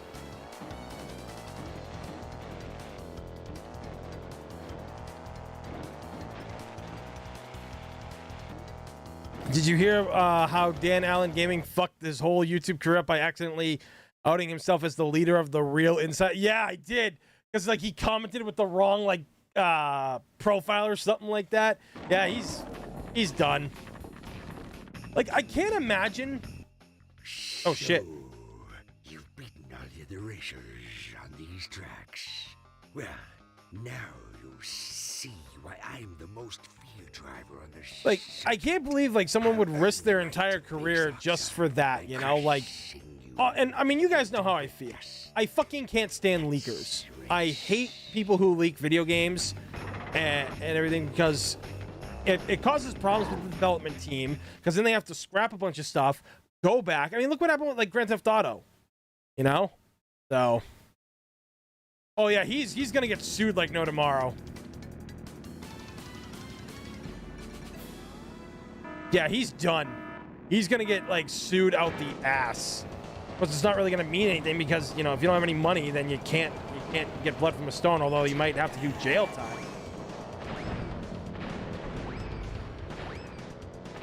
Oh, you bitch! Oh,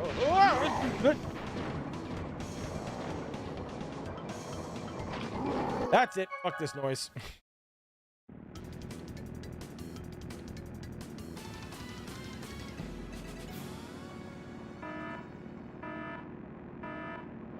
The Lindenberg, baby.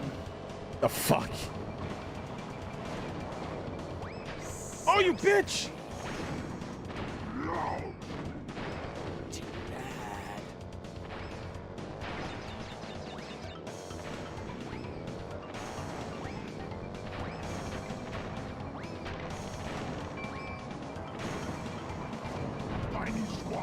Come on!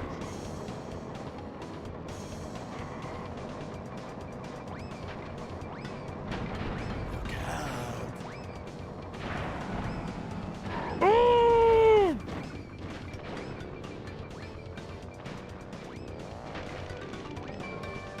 Slow down. Ah! Ugh. Slow down. Oh! God damn it!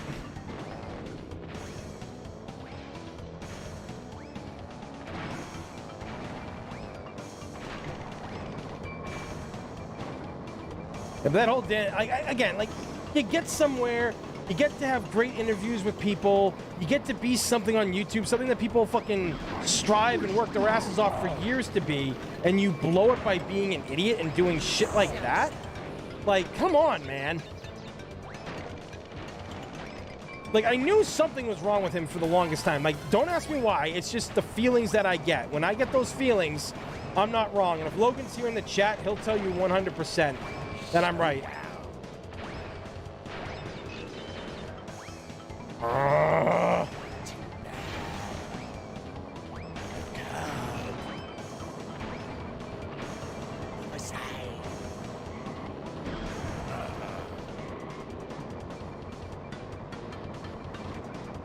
You know, I just calls it like I sees it, you know?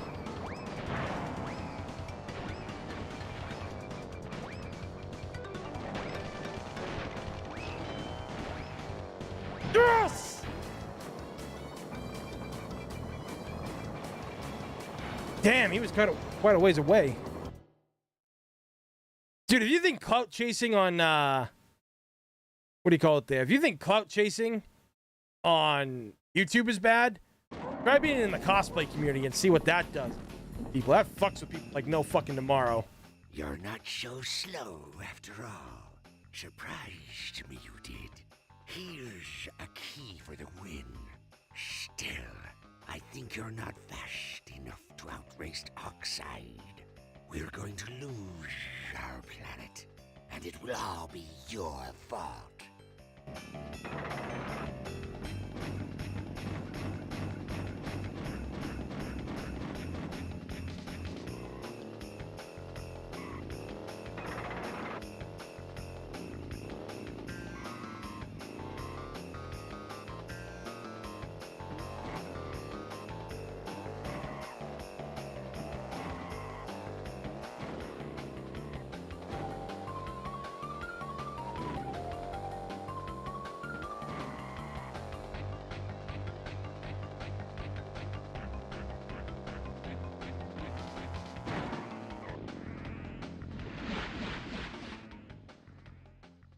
This is the load.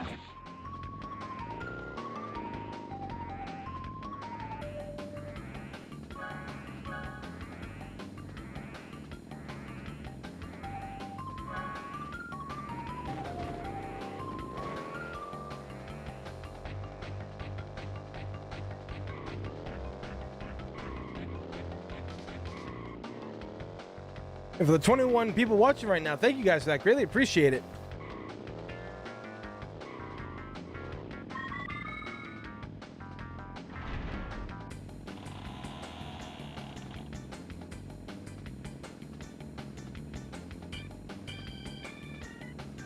But like I said, like sometimes you just see somebody and you just know. People are like, oh, you can't judge a book by its cover. No, sometimes you have to. Like, I have been right about a lot of things in my life. My dad is a retired police officer, and he trained me how to read people, how to read body language. And sometimes you see people and you're just like, bad egg or not good. Like, as much as Sabrina and Ashley hate that I'm right about a lot of things, they're glad that I am, because I tell them, it's like, hey, I think that guy's a creep. Or I'll say something like, you know, hey, this person's a piece of shit. You know, and they listen to me. And sometimes it's usually too late, but, you know, like when they were dating their, like, their boyfriends and everything, and I did not approve of them because of various different things, you know, I was right. But I hate to be right about certain things like that, but lawyers are good at reading people. Shit, I would not want to be a lawyer. I have a soul.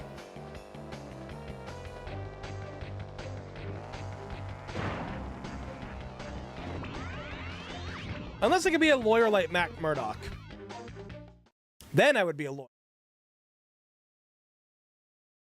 I'm planning on making an Ash Evil Dead chainsaw, by the way, out of prop materials. I've been always use cardboard on and ends around the house. Dude, I can't wait to see that. That's gonna be great. All the fat shamers out there. Oh, for the cosplay stuff. Yeah. Dude, like, years ago, like on that stupid Heroes of Cosplay show, or it was like there or on Twitter or something like that. One of the cosplayers, like one of the famous cosplayers, she said something about like fat cosplayers and people who are fat shouldn't do certain cosplays or whatever it was, and she got roasted on social media, like destroyed. My sister like friggin' went after her on social media. It was the funniest fucking thing I'd seen. My sister destroyed her. Ah! I mean, like, a lot of the people that I work with are actually plus-size cosplayers and bigger cosplayers, and they're some of the best people to work with, honestly, because, like, they're just super nice. They're super cool. They don't want to be, like, they're not worried about fame or anything like that. They're very respectful towards my rules on, like, what you can and can't do with photos, and, you know, and people always say that, like, I make them feel safe and good about themselves, which, unfortunately, in this day and age, a lot of photographers are fucking creeps.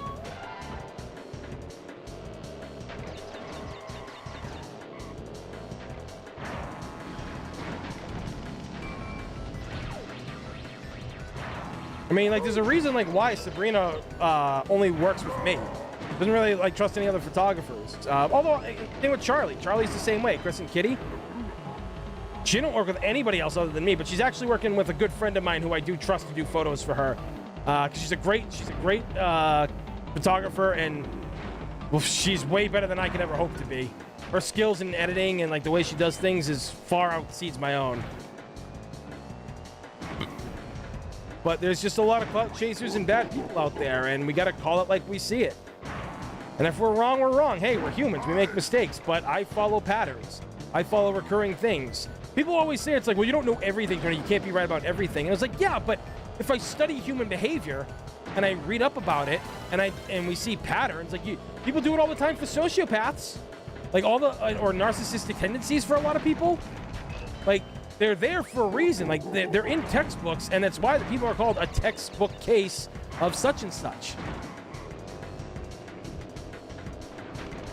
Like, I would love to be, like, as naive as some people and just believe that the world's all sunshine and fucking rainbows, but there's bad people, and it's getting worse out there. People are like, oh, you're so negative about everything. I'm like, I'm not negative, I'm just right. Like, look, if you don't want to protect yourself or anything like that, fine. Like, be ignorant and see what happens.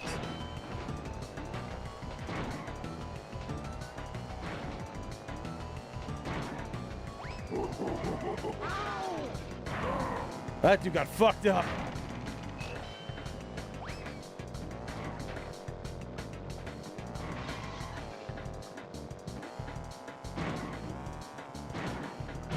There we go.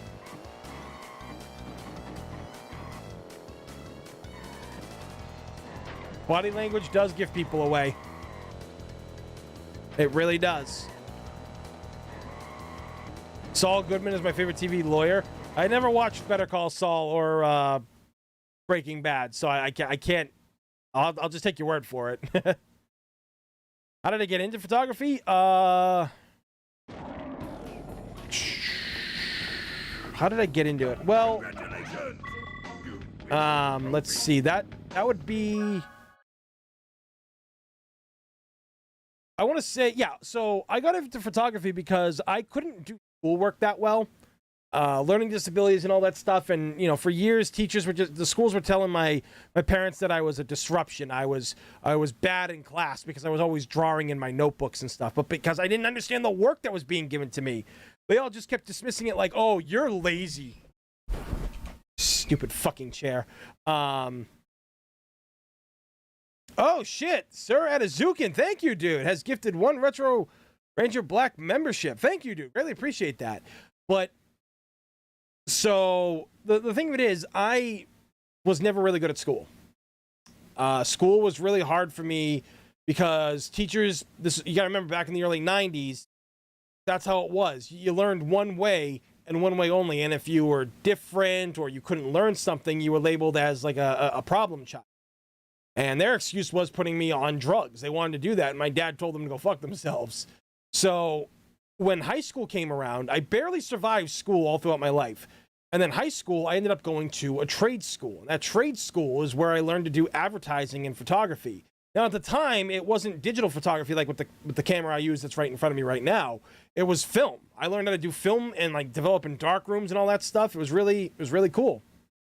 So, I spent 4 years doing that, and when I got out of high school, I just played video games. Like I had no direction on where I wanted to go and what I wanted to do after high school because I knew college wasn't going to be for me. Everyone's like, well, if you go to school for art and photography there, you know, you'll be taken care of, you'll do good, but you'll still have to do math and English and all this other stuff. And I'm like, no. I suffered with math for years. I barely passed the MCAS testing, where, for those of you who don't know, it's a state standardized test that if you don't pass it, you don't technically graduate high school. You just get a certificate of attendance. And I'm like, I've been in school for 13 years. I got held back in 2nd grade, which didn't help me. It only made my situation worse. And I was like, no, fuck that. I'm graduating high school. And I spent 13 years doing this bullshit. I'm not going to let some test tell me that I'm not going to be able to graduate. So I did pass it the 4th and final time by 2 extra points. I was always failing it by 1. And so when I got out, I just didn't know where to go and what to do. You know, like 2006, you know, it ended for me. Like that was when I graduated high school. I didn't know what to do. So I just played video games. And my friends were still in school. Some of my friends were still in school. And they would skip school and come here, and they were playing like we were playing like Wii Sports. Played a lot of Xbox 360 back in the day because I bought that as a gift for myself.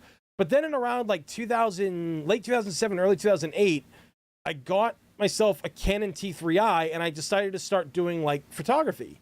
And I worked at the time when 2008 rolled around, 2009. I had gotten into restaurant work, and all the girls I worked with, a lot of them were really nice, so I asked them to model for me, and they did. And one of the girls, who I'm still good friends with, 13, 14 years later, whatever it is, so 12, 13, she was the first cosplayer I ever shot. And from there, it just kept going and going and going. And then I went to cons, I did photos for friends and family, that kind of stuff. And I covered events, and then eventually I blew up by going to conventions because friends recommended me to friends, and here I am over a decade later, still doing photography. That's pretty much how it is. And, you know, I do that, and the money I get from photography, I use to take care of my dad because, as many of you know, he's really ill. He's not getting any better. So, you know, the money from the jobs that I do really helps. So I'm glad to be able to do that job and, you know, be able to take care of him and all this stuff, you know. Insomnia is usually a sign of depression or PTSD. Well, sign me up, because I'm pretty sure I got both of them. I'm a sad human being.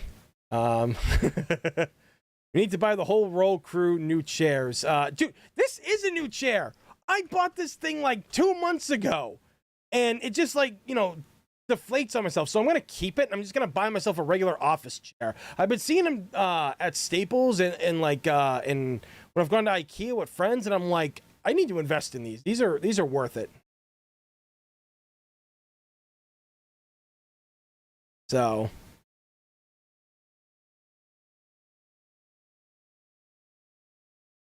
just be glad y'all didn't go to school in Ontario, Canada. They have grade 13. Yes, an extra year. It's not even college prep. Well, I mean, that's how it was for me when I was held back. It kind of felt like the same thing. Their whole thing was, oh, what's going to help him get better at school? And it fucking did. It did not help me. It only made things worse.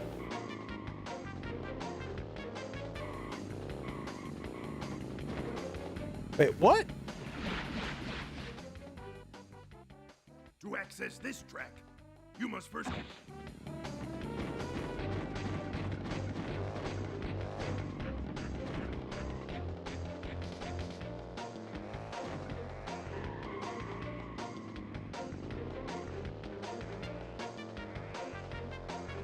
Well, this is odd. Was there a trophy I missed somewhere?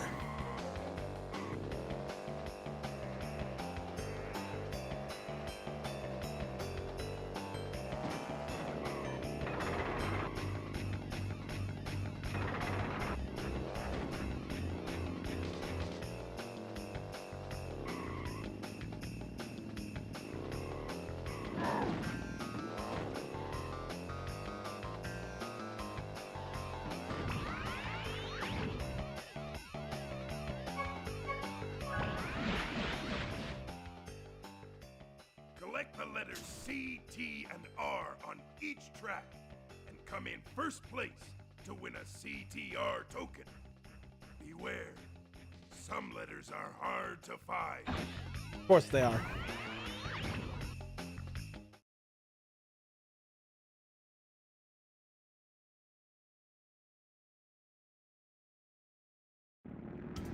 Yeah, I had some teachers that actually like nurtured my artistic side. Like my math teacher, like I said, math was my worst subject every year. And I had teachers that always made me feel like I was stupid. They didn't try to help me. They just used me as examples. So eventually, you know, I got a teacher my senior year of high school, and he saw that I was an artist. He was a young guy too. He was a younger guy. He was only like probably I think like in his probably his 20s or something like that. When he was a teacher, and he saw that like I was really into art. I was really into, you know, martial arts and music, and he nurtured that. He always kept telling me to do it. Like he'd always be like, you know, he'd see me drawing in class, and he'd be like, "Oh, that's really good." But the thing of it was, you know, I also did try in his class because he believed in me. You know, he actually was just like, yeah, like maybe he even told my parents. And my parents were waiting for bad news every time like they went to see him. And they're like, "No, your son is one of the brightest students. He's wise beyond his years. He knows so much about the world already. He's very mature. I don't understand where he gets it from, but I got to admit he's great to have in my class. Yeah, he tells a lot of jokes, but he's always respectful to other people. It's really amazing, and you know, like that's just how I've been raised." Oh shit! Where's that T at?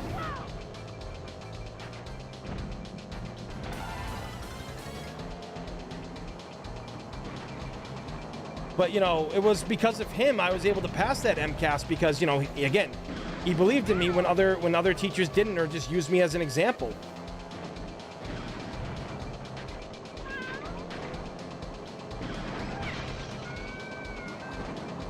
Where is it? Oh, it's right up. Oh, that's bullshit. You mean I gotta jump down and do that? Oh, okay. All right. Oh, math is the devil. I mean, a lot of teachers just plain suck. Like the ones that I had, and I say this because like a lot of teachers now are a lot different because they're a lot younger, but a lot of the teachers I had, they were already burnt out from the job by the time I got to them. They'd already been teaching for like 35 years, you know what I'm saying? And that was kind of a problem. They'd already checked out and they didn't really care about the kids. Now, Zukin, I know you're like a teacher or a professor, so I'm not shitting on you, because I'm sure people really enjoy your courses, and I'm sure you're actually a good teacher who like supports like his students and shit. But I mean, I'm sure you work with teachers that you look at and you're like, yeah, you shouldn't be allowed to be a teacher. You're a horrible human being. Like I'm sure you're in the same. You do that, dude. I'm sure you agree. Really, I'm in 8th place and you give me a fucking TNT box, you fucking douche.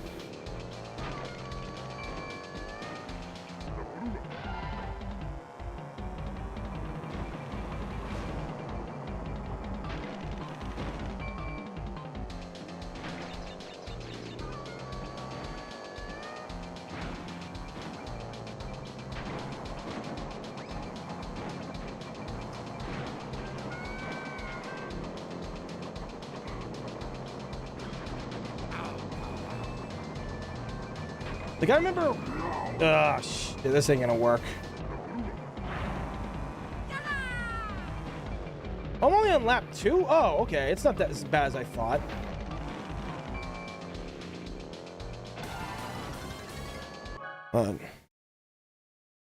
There are some of the colleagues who should not be teaching. They just suck. They want a pension, and that's about it. Yeah, they're harming the kids that they're supposed to be teaching and having a love for the job, you know? Like, my sister's a teacher, and she's young. She's 33, 34 now. And she gets it. Like, she understands how to reach kids because she's a nerd herself. You know, she's still young. She understands kids, and she tries to teach kids, you know, differently. Like, very differently than other people do. And it might, and it's the way to do it. Like, the system is completely outdated. We all know this.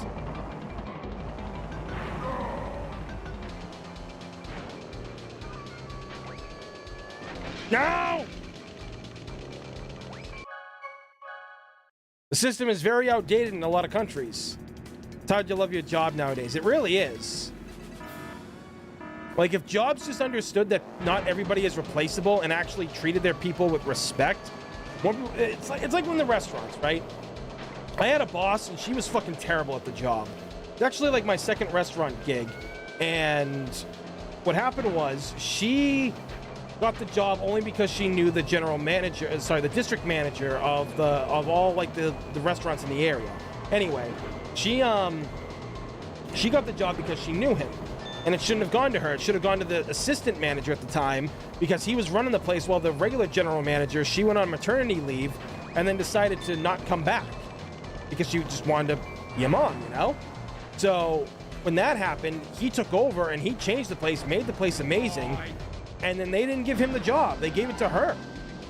And it was a stupid mistake because all she did was just give away free meals. Like, I'm not kidding you. She gave away free fucking meals all the time because she didn't want to deal with angry customers when, like, one thing was wrong. And I'm not talking about just, like, free meals as in, like, you know, oh, I'll comp the meal that was wrong. She would fucking comp the meal like that of everybody at the table. 4 fucking people at a table, one person had one wrong order, she just comped the whole goddamn thing for free. And I'm like, you stupid idiot. Like, you can't be doing this. Because, like, my town at that time, it was kind of a scumbag town because of a lot of problems that they were having. People from the city moving in, there's a lot of drug issues that were happening because of that. Crime was going up, and a lot of scumbag people. I mean, you're not gonna believe how many fucking meth head looking people came into our restaurant. Anyway, the town next to us was no better at the time. So I told her, I was like, look, if you keep telling people that they can't, like, you know, you keep giving free meals to everybody, that's bad. And then because everybody's gonna come here, rob this place blind, and get free meals. And she's like, Tony, you're just a server. You don't know anything. You don't know what you're talking about. And I'm like, okay, I'll bet your job on it. She got pissed that day and sent me home. But I was right. It ended up costing her job because she cost that restaurant so much fucking money. And then we had another boss that came in a couple of years later at this restaurant. And she was like, you know, oh, everybody's replaceable, so if you don't want to work here, you can go. And it's like, lady, this crew has been together for like 5-6 years. You got a solid crew. You don't just come in here and start saying that everybody's replaceable. Like, what the fuck is wrong with you? You don't do that. That just makes us not want to work with you. And for every great employee that you lose, you gotta remember this, for every good employee that you lose in a job like that, you're gonna go through about like 6 decent ones before you find the quality of the one that you lost. And it happens all the time. Not joking about this either. It's true. It's facts. Like, I remember when we lost good workers because you know, the managers were idiots, and then the people that came in to replace those workers that we lost, they were terrible at the job. They had no people skills. My boss sometimes would hire these people. I would take the applications and I would look over them and I would tell her, I was like, don't hire them. They have no restaurant experience. They literally were so nervous during the interview. They seemed to have like 0 work experience. And she'd be like, well, Tony, you understand, we need help. And I was just like, yeah, we do, but we don't need help that bad, you know? It's just the brain power of some people in charge. Like, power goes to their head and they just don't think properly.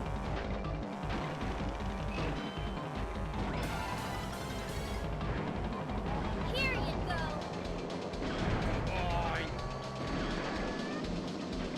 Not There you go.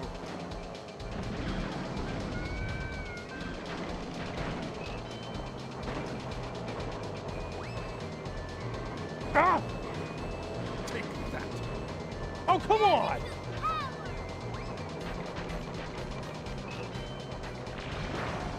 Don't hit him, don't hit him. No! God damn it.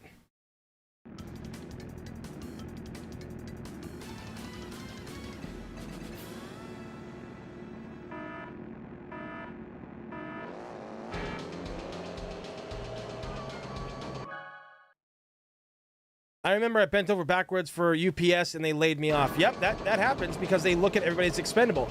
And you know what finally I was so happy to see? I was so happy to see people finally waking up and realize, yeah, this job isn't worth my health.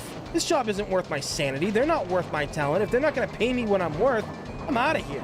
Especially if you work in like the restaurant industry, you can go get a job anywhere. Like you work at one place, it's like instant what do you call it there? It's like instant training for any other job almost. I'm not lying about this. It's the truth. Bandicoot power. Fucking wall.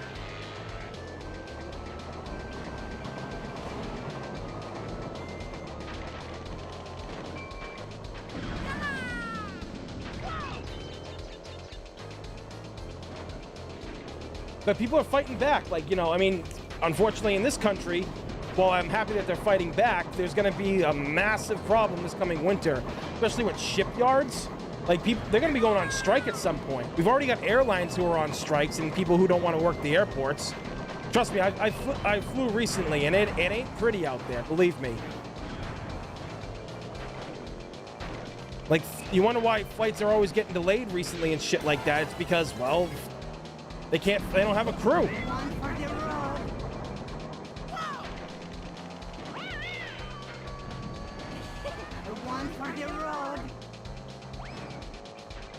Somebody give me a goddamn homing missile.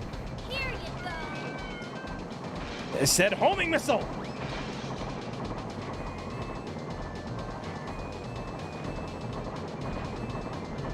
Like, I'm stocking up for the winter already because with people not, things are not going to be on the shelves again. And if ports shut down and they don't pay these dock workers and people like what they're fucking worth, again, really, fuck you, video game. You know, it's gonna be a problem this winter. People are gonna go hungry. I mean, like I said, for anybody that's here in the USA, start stocking up on canned food, stuff that doesn't go bad. You know, boxed foods, anything like that, pasta. Make your own sauce if you can, and shit like that for it. But yeah, you gotta get ready for this winter because it's gonna be a doozy again. Especially with oil prices as they are. Holy fucking shit. Oh, that's bullshit. That asshole was off the cliff.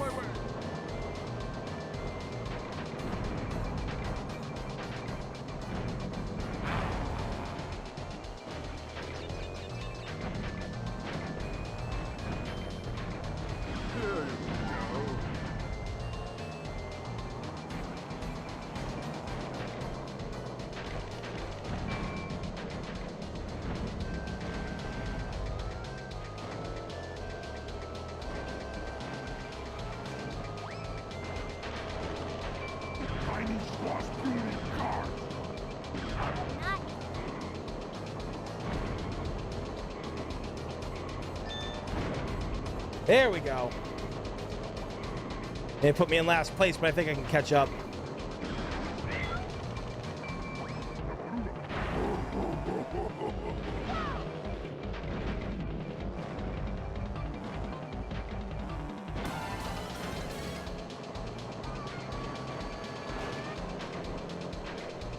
Oh, come on!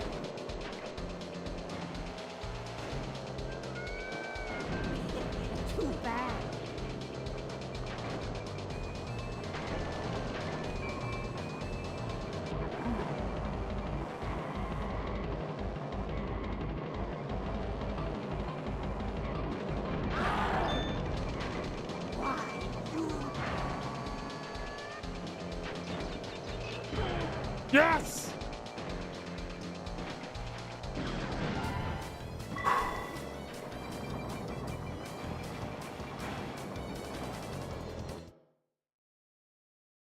Never say anything good about that place. All I did was drink when I was done at work and watch Row. Well, it's kind of a good way to spend time, I feel. You're gonna drink, you might as well do it around good company, right?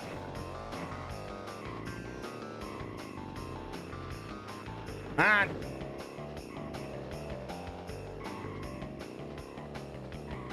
I already went this way, didn't I?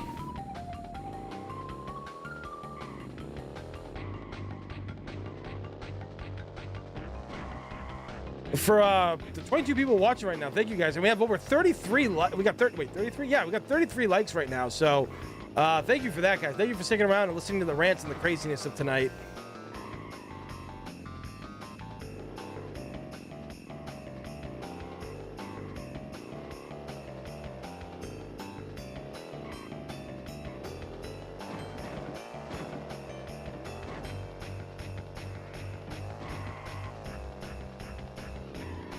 Oh.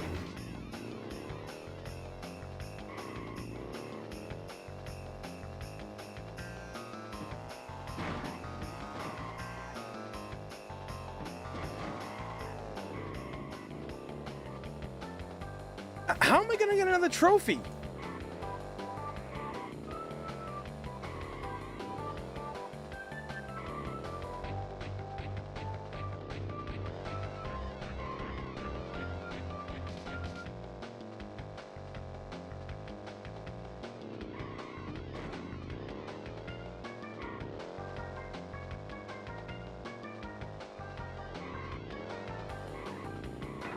We get another challenge with him or something, or?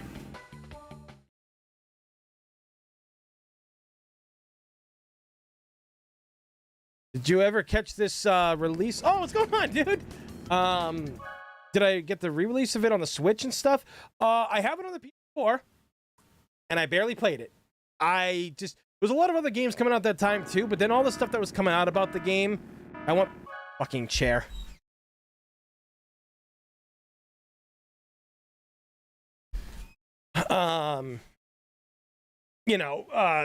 There was so much other stuff coming. Damn this chair. Thinking again. It doesn't know how much weight I fucking lose and shit like that. I'm still too heavy for the damn chair.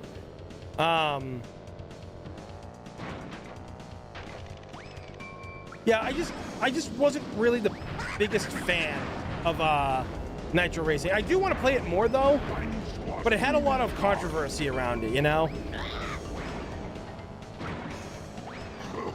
Oh, you bitch!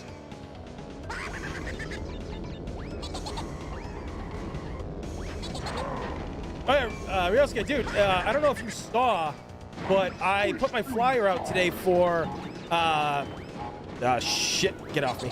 I put my flyer out today for Anime NYC, so if you and the girlfriendo need to book with me, hit me up. I don't know if you guys are going this year.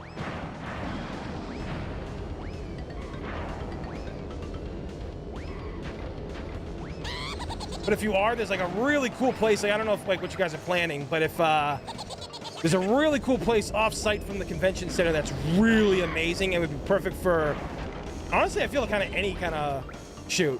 And I think you did Genshin stuff recently, if I remember correctly, dude. I actually just did my first Genshin shoot this past convention at Colossal Con East, and I gotta tell you, like, the outfits are pretty cool. Actually, sorry, I did 2 Genshin shoots.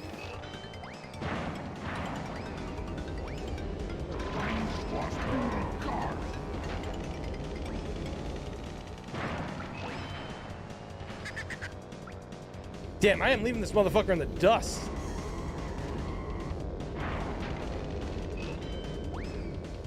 But we didn't manage to get any tickets. Oh my god, dude, right? Like, the convention stuff was bullshit. Yeah, like, dude, I was so mad because I had to pay for 3 separate day passes. That cost me over $200. That's why I had to, jack up my prices and everything like that. But actually, dude, if you could, since you guys aren't going, which sucks, if you could share my thing and tag me so we can help break the algorithm, because the algorithm's fucking killing me right now. It's blocking my posts from being seen. Let anybody know to work with me. I'd greatly appreciate that.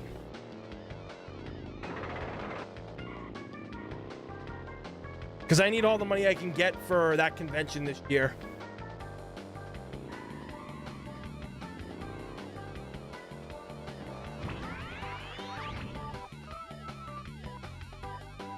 I appreciate that. And if I do make it down to Texas sometime next year, which I'm planning on doing,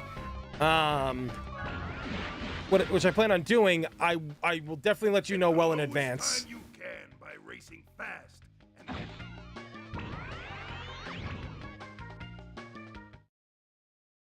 I had to charge 100 per shoot and everything like that, but you've worked with me and you know how much both quality and quantity I give back. So I'm hoping people will feel the same way.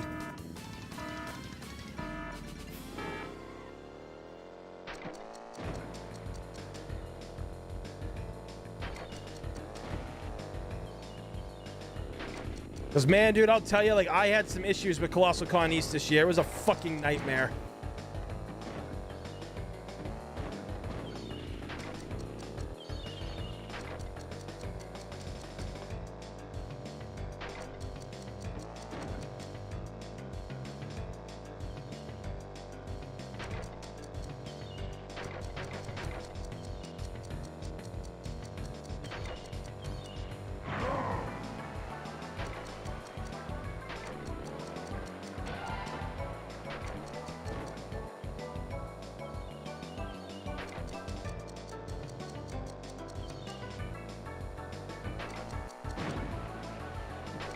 Oh, come on. Really? Fuck you, video game.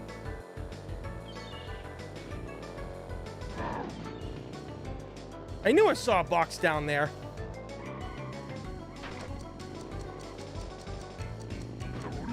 Oh, get that! No, goddamn!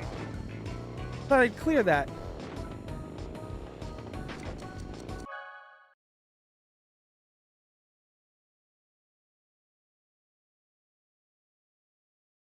You have fashion star files too? Love your stories, Tony, by the way. On the subject of rates, perfectly said.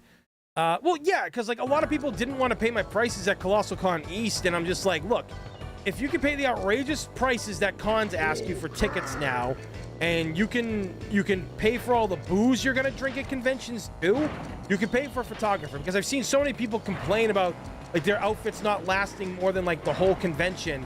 And they're like, oh, I didn't get any photos of this. It only lasted one convention, and I spent $200 on it. It's like, well, if you know it's a convention that you always go to, why wouldn't you, like, why would you not hire a photographer? You know? Like, it just makes sense. If you can pay for booze and overpriced materials in dealer's room, then you can fucking pay for photographers. It's that simple. Ah, shit, I didn't make it in time. Restart.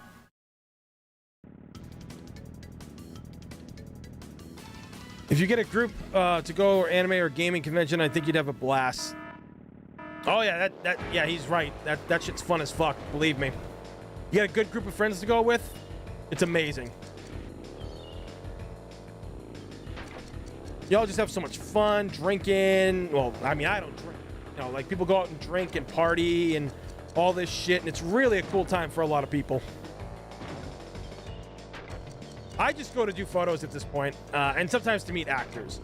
Sometimes I'll meet actors. Good.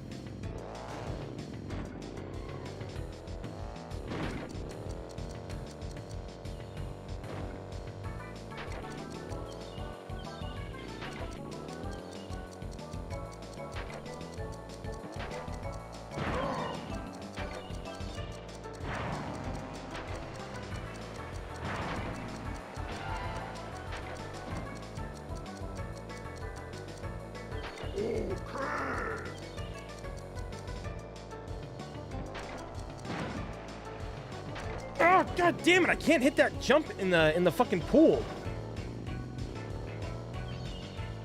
Ah.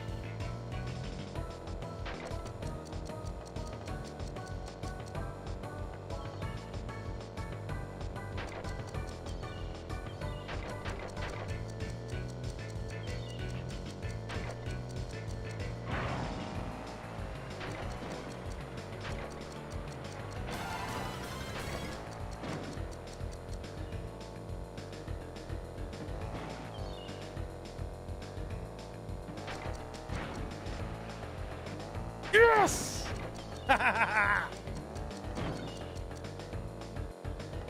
Just need 2 more. 2 more.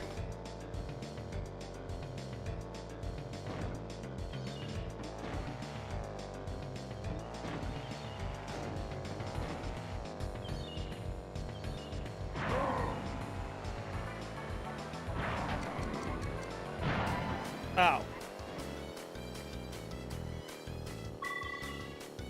Oh, I still got the relic. Well, that's cool.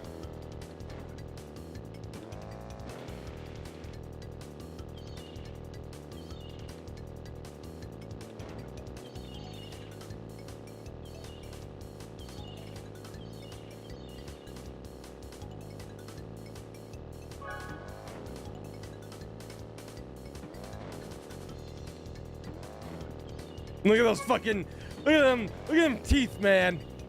Just massive grill in his mouth.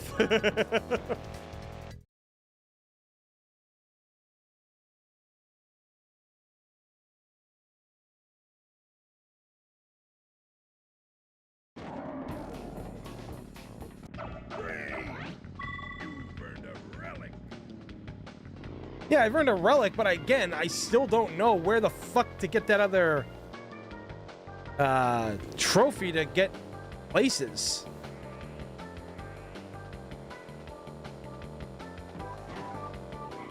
I used to think all convention scalpers were bastards, but not all fans can go to cons. Thus, sometimes scalpers charge a service fee. You know, some people, thankfully, have been better about that. Some people will buy tickets to conventions and then they will sell them at price so people can actually get them, because unfortunately that happens. A lot of people aren't around when they launch the tickets. So people keep asking me if I'm going to New York Comic-Con, and I'm like, hell no.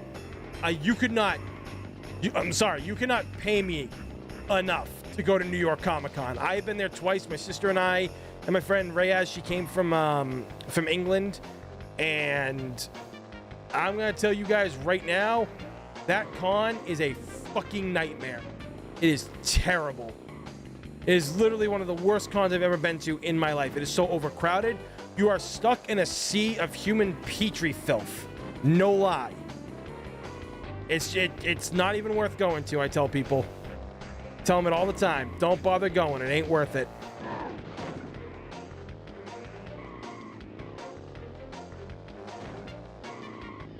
Oh, okay. They're there the whole time.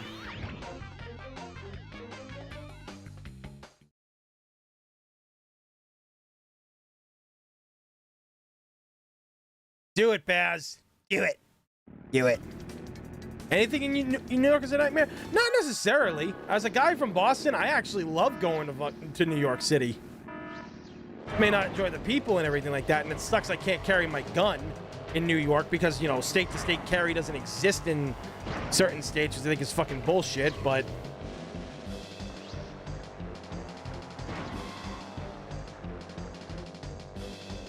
Because think about all the crime that happens in New York City, right? And how much of it can be solved with, like, weapons? I mean, I can always bring a knife, too. There is that. But again, you know, the bad guys don't... They're not about the law. You know? They don't care about the law. They're going to continue carry guns and break the law and shit. So I got to be like Judge Dredd and just be like, I am law. Oh, wrong Judge Dredd. I still love that Stallone Judge Dredd movie, even if it's fucking terrible as hell. Oh, you can remote detonate the fucking bombs too. Oh, I didn't know that. Yeah, that's dangerous. I like dangerous. Come on.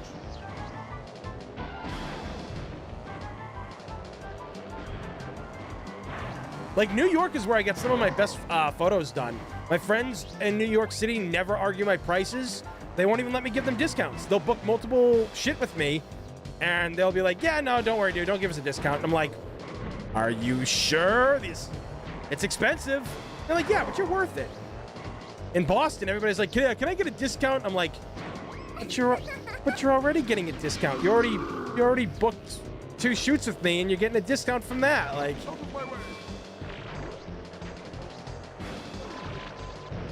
Some people just want everything for free, man. It's like I say, you don't go into a bar and start arguing the price of alcohol. Well, my best friend would, you know, because that's what he does. You know, he would totally do that. But you get what I'm saying.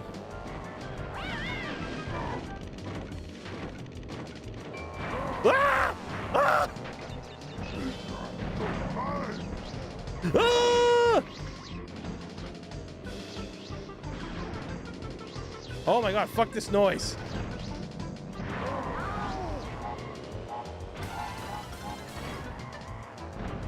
Final lap. Ugh. Damn you, you freaking spider! Oh, come on.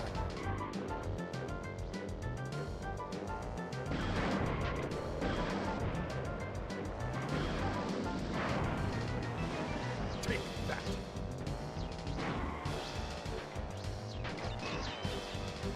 Come on, give me a speed boost. That works.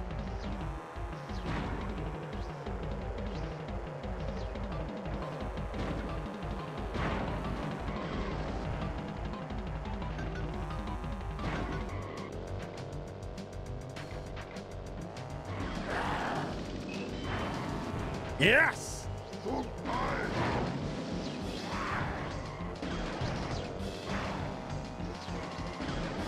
Damn it!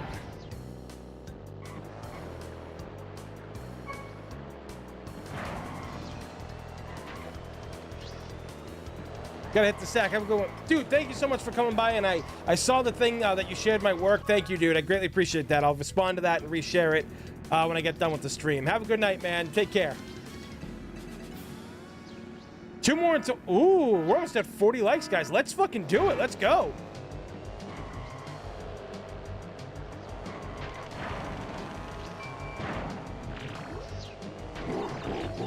Fucking chair.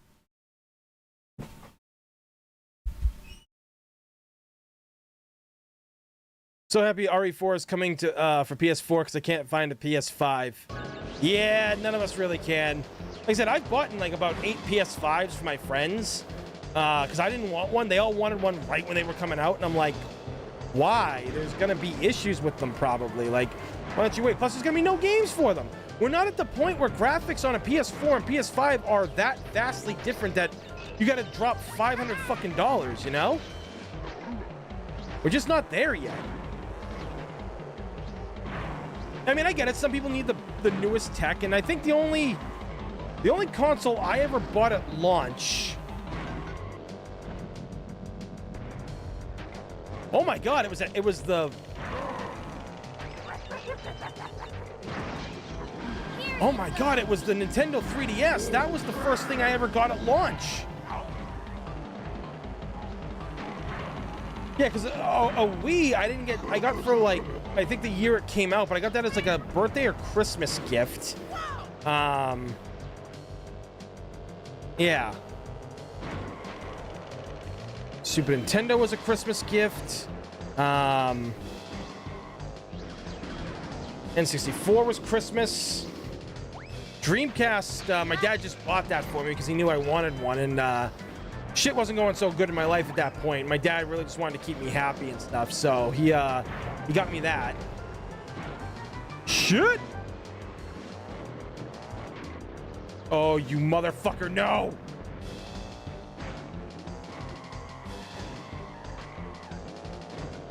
Come on, give me something to hit him with.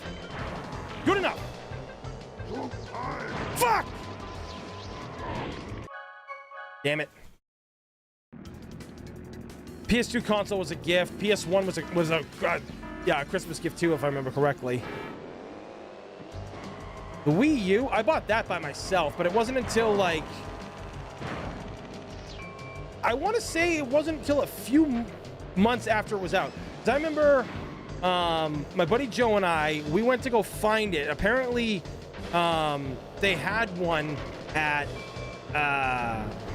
they had them at Walmart, and they had one left. Joe reserved it to go pick it up, and we went and picked it up, and it was great. And then he offered me the other Wii U he pre-ordered from I think like Nintendo or somewhere. And he's like, yeah, dude, like, if you want it, like, I'll let you buy it off me. And I was like, oh, cool. But he wanted the money up front, and at the time, I just didn't have the money, and I thought I did, but I didn't. So I just waited a couple months. Then I got it, and it was fine.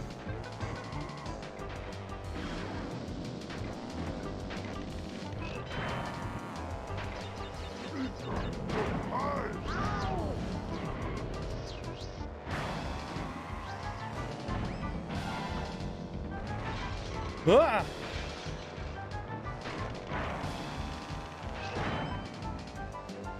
Oh, no, you don't.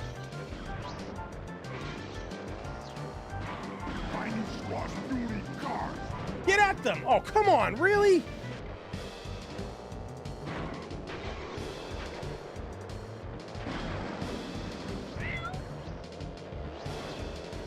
Man, Crash and Coco are way the fuck ahead of us.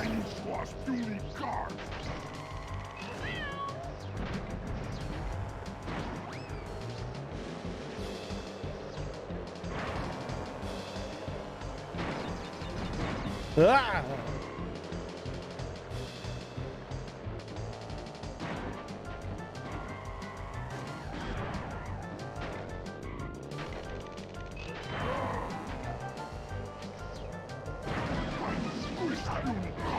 Oh, come on!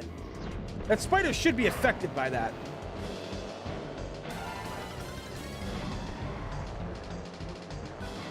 Oh, fuck you, video game. Move!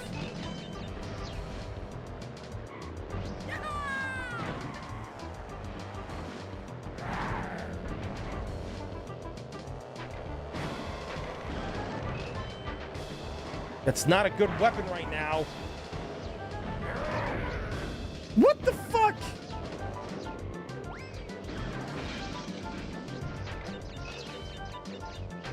Oh, give me something good. Multi-missile would have been nice, but I'll take it.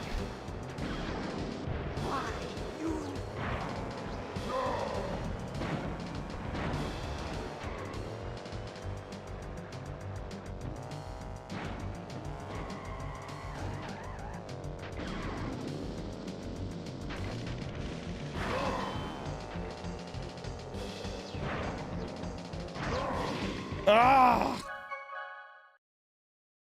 What are your thoughts on VR? I'm not a fan of VR right now because I don't feel that there's a lot of variety, at least at the time, to get a PSVR headset or a lot of VR in general. I'm like, oh, there's Beat Saber, you know? And I was like, yeah, one game. What else you got? And there are some good games. Don't get me wrong. Resident Evil 7 in VR is good. No, you can't take that away from that. But it was first generation, and I knew for Sony at least, they weren't going to do jack shit with it because Sony abandons everything. Like, they didn't really do anything with the PSVR. They really didn't when you think about it. And then, what do you call it there? You got to look at something like what they're doing with the PSVR 2. It's not, none of the games from the first generation are going to be backwards compatible. How ridiculous is that? And people have been trying to, like, defend Sony's things. Of course, they're fucking trying to defend them. It's like, no, they have the technology to do it, and they're letting games go by the wayside. And of course, people are like, oh, what are you getting so upset about? You don't even like VR. And I'm like, it's all about video game preservation. The first generation VR games should work with the PSVR headset too. It's just fact.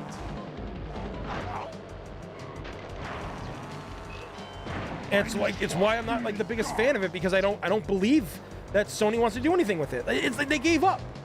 Best case example of Sony giving up on a lot of its products, the PSP, the PS Vita, everything. They gave up on those, and the Vita stayed fucking relevant for years. Like, I don't know how the Vita stayed alive. Well, I mean, I do. A lot of third-party devs were the reason for that, which is great. It was great that they kept making JRPGs and shit. Because I don't know if you guys know, but the Vita, if you like JRPG stuff, that thing's for you.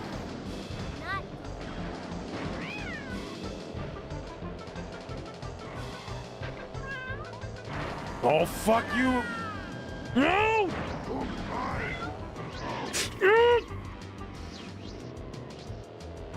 No! God damn it.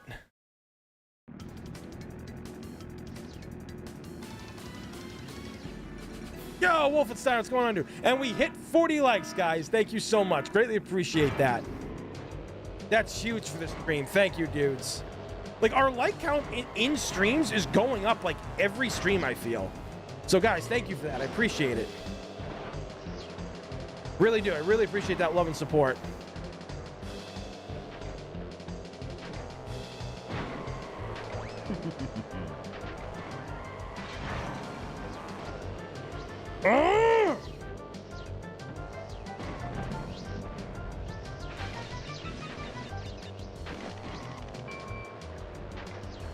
Oh, you stupid jackass. Wait till I hit one of those crates down here, you're done. Or maybe I won't hit any of them. Oh, no. But these ones I'm gonna hit. Ah! You stupid jackass.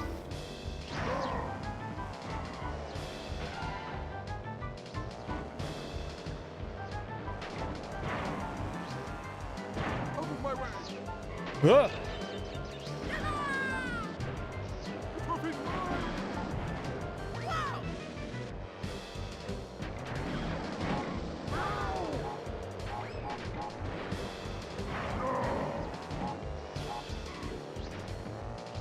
There we go. Come on!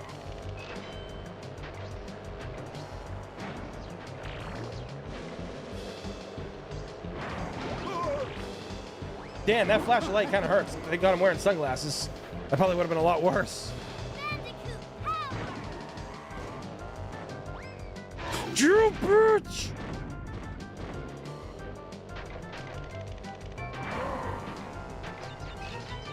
Turbo boost, let's fucking go.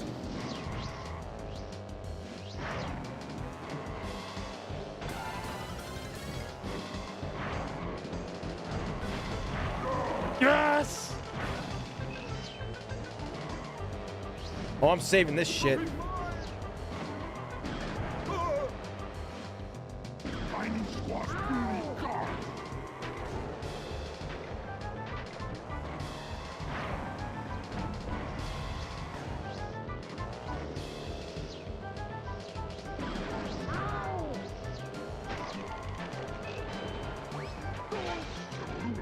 What? Are you serious with that bullshit?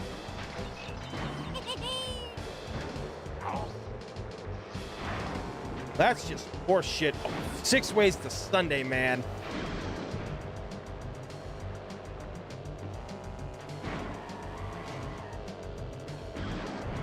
Fucking hell! Ah! And give me like the mask or something. Oh, it's too late. They're already gonna cross the finish line. Fuck. I feel VR needs to be way more than it is right now to actually compete. I mean, if they didn't charge you an arm and a fucking leg for it. And here's what I say, guys, right? If you can find a brand new PSVR headset, like the first generation one, you know? If you can find that for a great price, like on Black Friday, buy it. You know what? Buy 2. Then you can sell one. You can resell one later on because the first generation is going to be worth something. Because now if the games aren't backwards compatible, then the headset's going to go up in price. It's just simple facts. People are going to want to play these old VR headset games, but they're not going to be able to because, you know, VR headsets don't exist anymore. They're going to stop making them if they haven't already.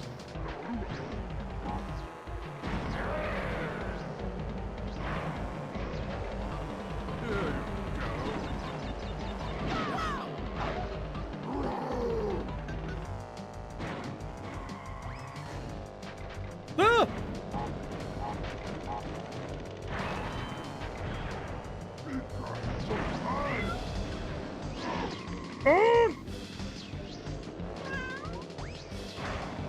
Oh, this level fucking sucks.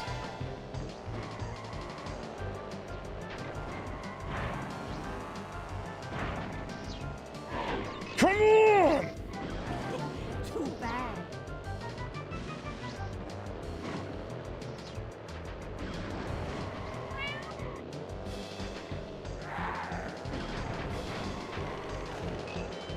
Really? I'm in 5th place and that's all you fucking give me? Fucking video game.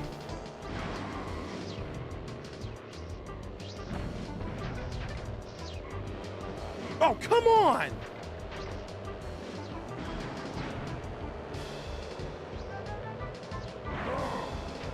And Cortex is way out front.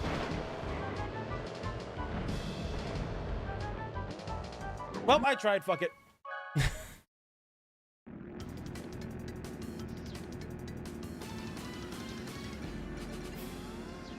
Can tech reach a limit? I mean, I don't think there's really a limit to anything per se. Tech is one of those things that's just ever evolving. So, you know, I don't think we can get stopped at technology because technology is brain power. Technology is what we're limited by. And there's been people throughout history who were very limited in what they could do in the technology of their time. Like, if you really want to look at, like, something, I watched an interesting video the other day, and it was about Hideo Kojima and, like, what he had planned for Metal Gear Solid and Metal Gear Solid 2 using, like, AI and voice recognition and hand control speech and all this kind of crazy shit. It's a really good watch. And he's a visionary. It's like what he wants to do. It's just, you know, he was always limited by the technology of the time that we live in. So it's all about like what the mind can do, and then at the same time where technology is, or who comes up and invents the tech needed to do said things. You know what I'm saying?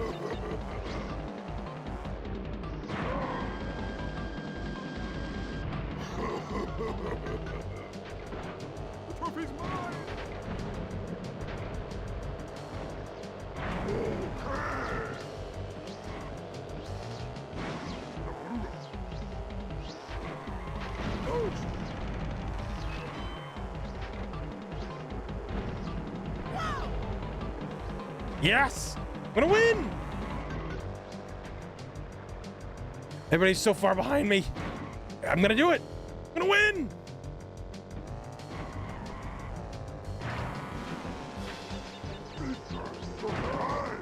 It's tiny time. No! Oh! Oh shit, wait, there's one more lap. Fuck, I thought there was another one. I mean, I thought that was it. Yeah.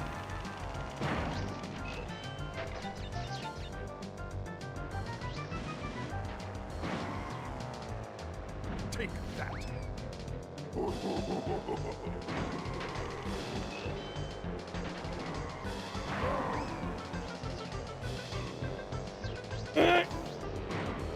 Ah! No! Yes! Go, Mask, go! Too fast, Mask!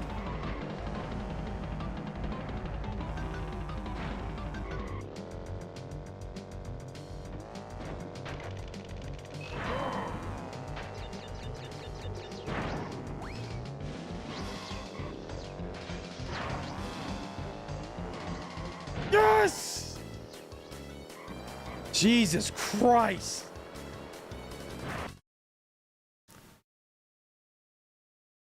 Ugh. Holy crap. Congratulations! You win the trophy. Alright, now all the other areas are like open up now.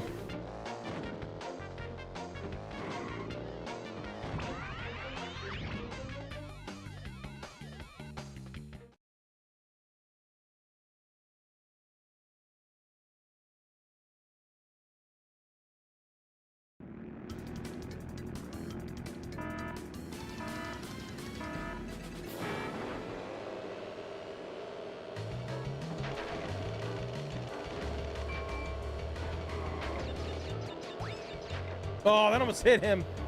Oh, I remember this. This is like, this area is like Rainbow Road. I remember like there are some secrets here. At least if I'm remembering correctly. Like this one right here.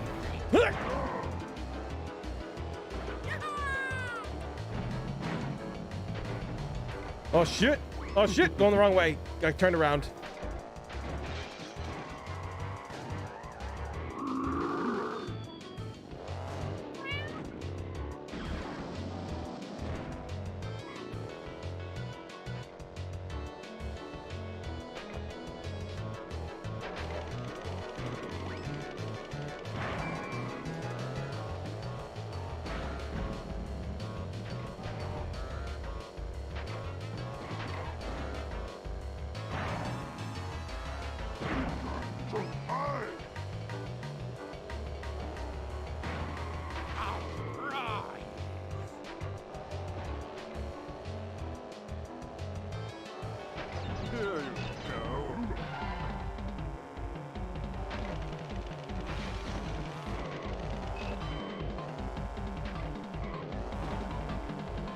Oh shit!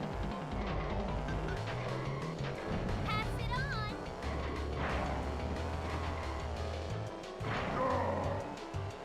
on. Fuck! Really? Yeah, now I made it? Fuck this game.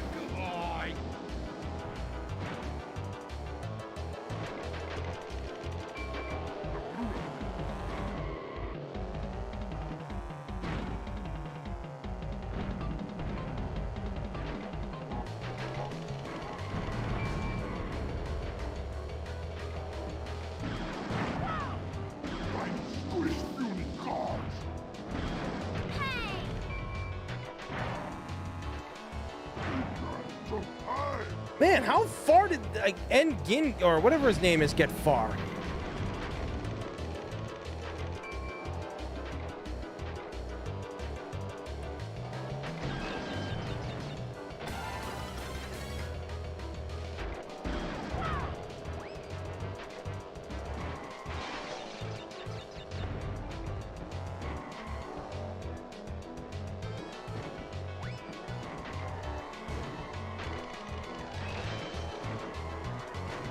Finally, some good luck.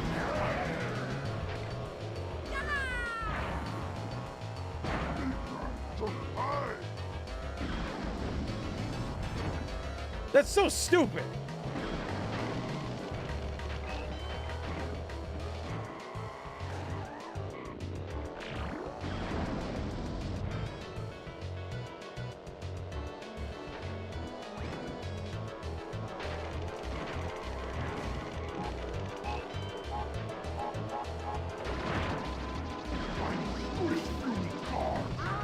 Yes!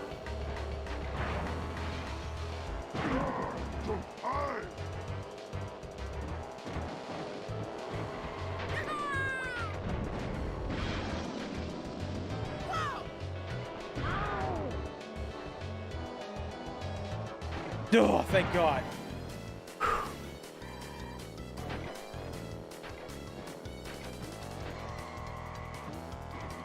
Ugh.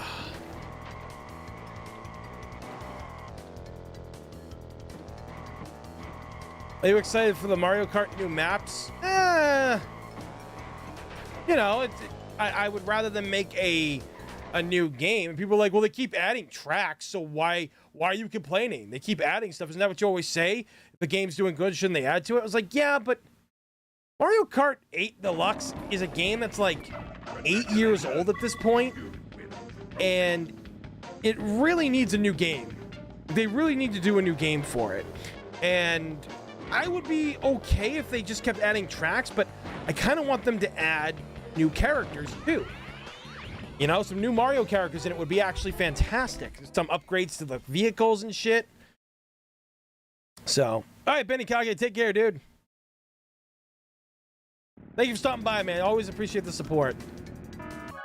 Here, one more thing about RE4 Remake. Do you think they'll make a DLC for it in the future? Can't tell which DLC, Operation Javier, they could do, but I don't know if that could work. There isn't why, because Operation Javier will be a good DLC, kind of like Lost in Nightmares from RE5.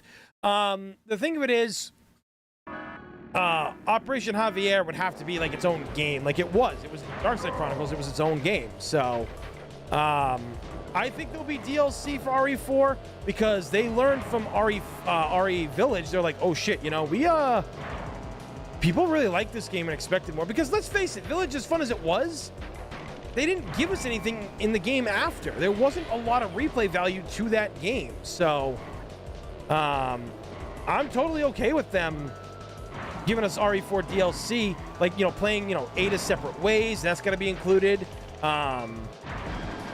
Oh, fuck! Fuck! Oh, god damn it! You know, playing separate ways will be cool. Yeah, shit. You can play as Luis Serra, like what he's doing during Leon's time, because, like, you know, as much as people love him, he was barely even in the game. He appeared here and there. He was pretty memorable because of his performance, but he was dead at the castle, for crying out loud. There was still like another whole 7 hours of the game. I wanted to like do more in the main game and shit. And trust me, I think that's gonna happen.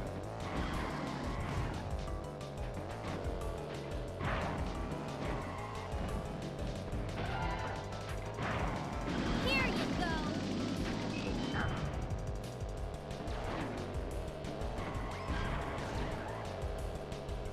Ah!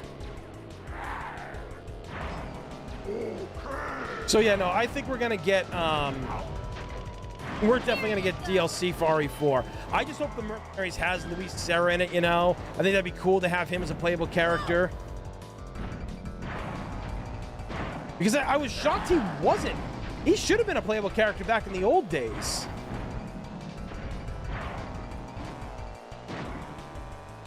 Ah! Ooh. Big gravity shift. Coming through. Ah!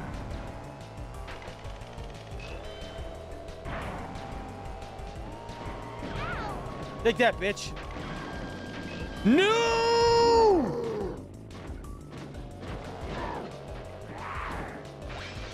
Well, that was my thing she hit, so I guess I should be okay with that.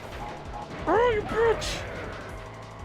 Even dazed and confused, you still piss me off. Book. Yo, Adazukin, Elder of the Road with the $5 super chat. Good night, Tony. Have a great rest of the stream. Chat, stay cool, and see y'all later. Keep your chins up and take on tomorrow like bosses. Or as I like to say, it's a new day. Time to grab the world by the balls and jam my thumb up its prostate. Thank you for the support, dude. Greatly appreciate it. Talk to you soon, man. Have a good night. Sleep well. Too bad. Coming through.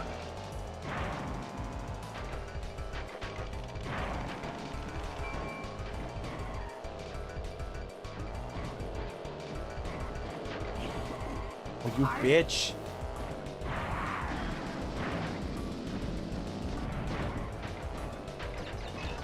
Let's go. Yes. Gravity is my friend. Oh, I got another one too? Hell yeah. Here you go. And this thing lasts forever. I'm digging it. Wait, does the balloon never dissolve?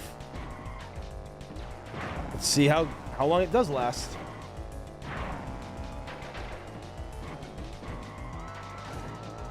I want to get too cocky. Whew. Mario Kart DD holds a special place in my heart. And is drifting boosting not a feature in this one? Yeah, drifting boost doesn't really happen. You have to go off of ramps to get the boost. What, you call that racing? Forget about it. If you's gonna face outside, you's gonna have to get past me first. Forget about I'm it. the speed champion here, and I'm gonna save the world. For a sizable fee, of course.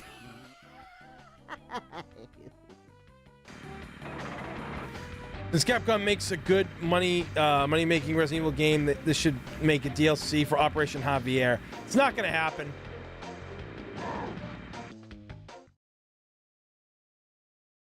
I'm looking forward for RE4 Remake. I bet special you, Tony.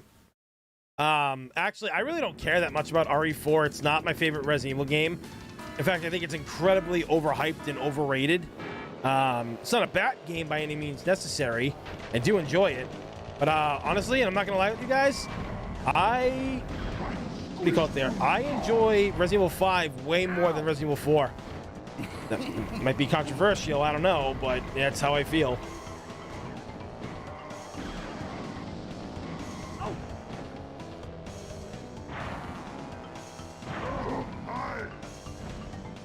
Watch your back.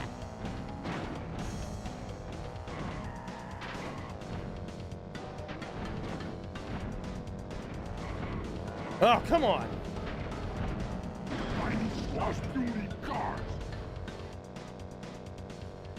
Have some of this.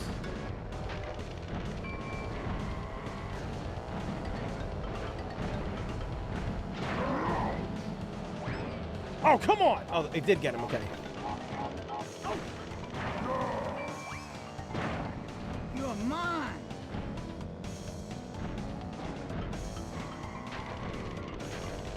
Watch your back. Oh, you bitch.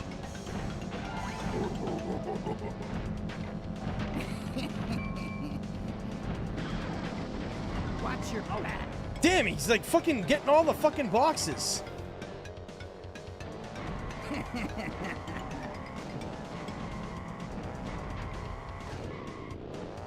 Ah! What? Fuck! Watch your back.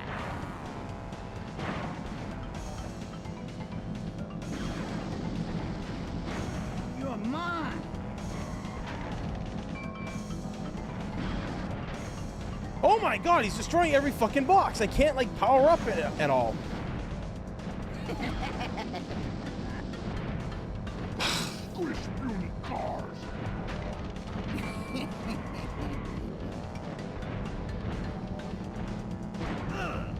Take that, bitch.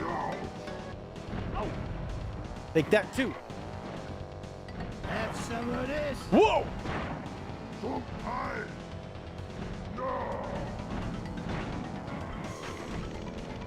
Say good night.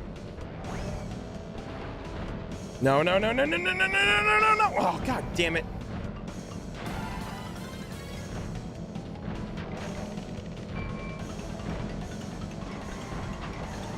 Say good night.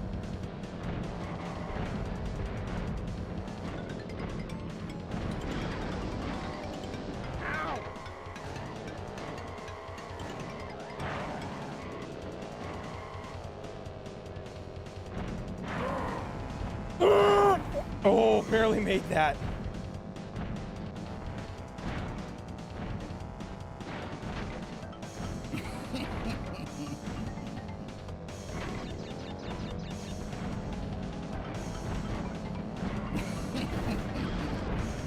Come on! Ow! Say good night. No!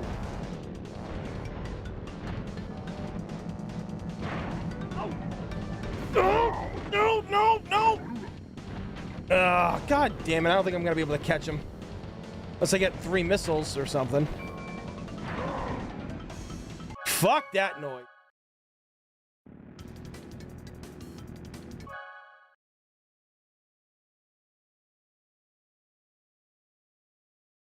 RE4 is terrible. I'm glad it's getting it remade. Gives them more of a chance to do it better. And it is true. There is a lot of things that like people didn't like about the original RE4. Like once they got by like all the reviews saying, "Oh, it's the greatest Resident Evil game of all time. It's amazing. It does this. It does that. Oh, it redefines horror. It does this. It redefines action. Over the shoulder is the way to go now. Like forget we're not doing that crappy camera angle thing." Like people like kept eating that shit up, and I'm like, you guys are completely throwing away everything Resident Evil was for years. Like, what made Resident Evil? And the fact that RE4 tells you a story that nobody asks. Granted, it does get worked into later RE games, which is cool. I will give it that. But, you know, people wanted to learn about, you know, what the fuck happened to Umbrella. Say good night. You know, we didn't know whatever happened to Umbrella, you know. It's just all the stocks crashed. That's it. Wait, really? Like, that's it? Have some of this. Ow!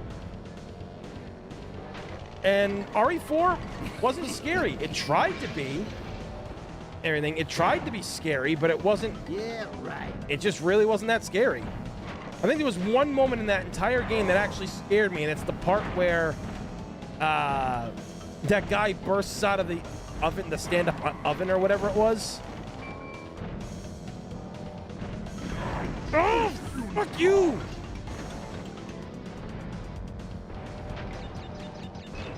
Oh, you're dead now, pal.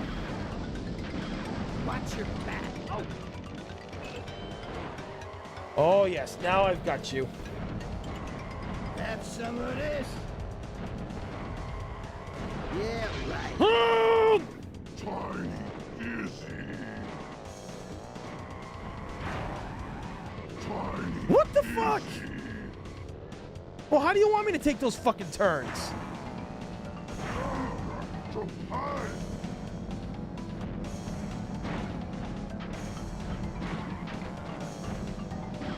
Say good night. Oh. I got one more missile with his name on it.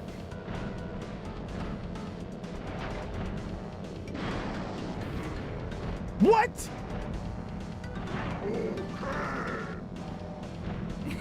Mm!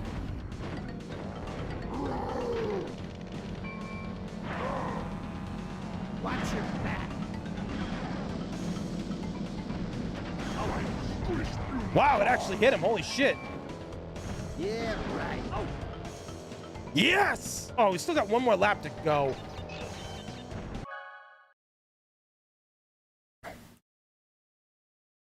It's the same issue with Silent Hill 2. All the Western dev teams just recycled the plot, not understanding that it just made no sense.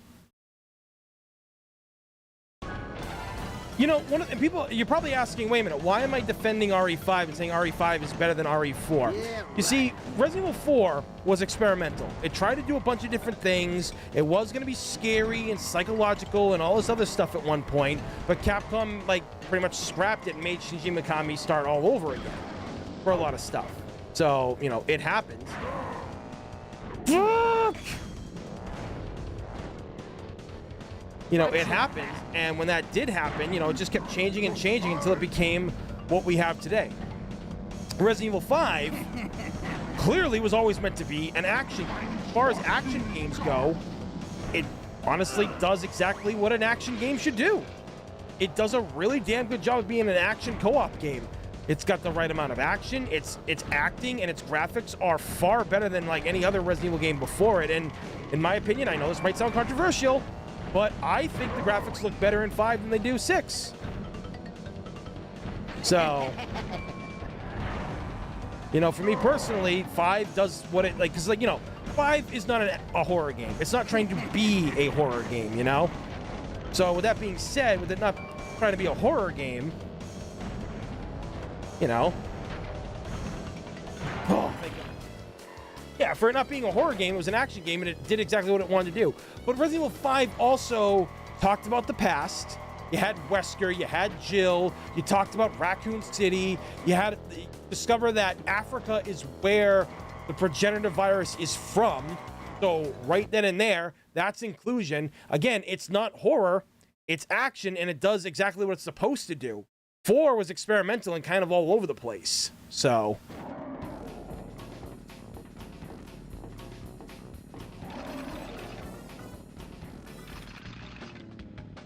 So, you's beat me fair and square.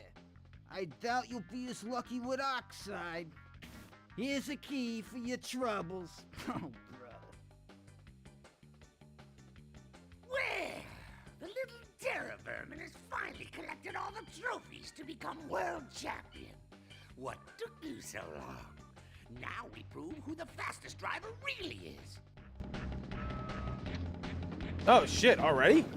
All right, here we go. At least 5 didn't try to convince people it was a horror game. It was, it was action, though, through and through. 4 wasn't horror, but it still tried to market it like, yeah, it did.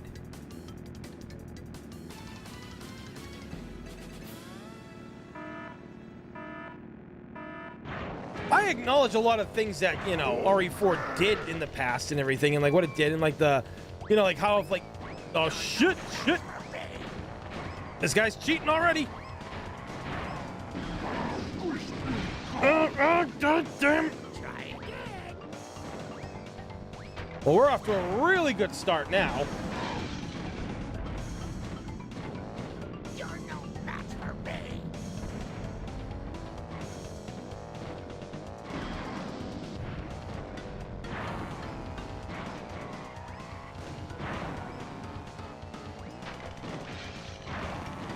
Oh boy, oh boy, oh boy.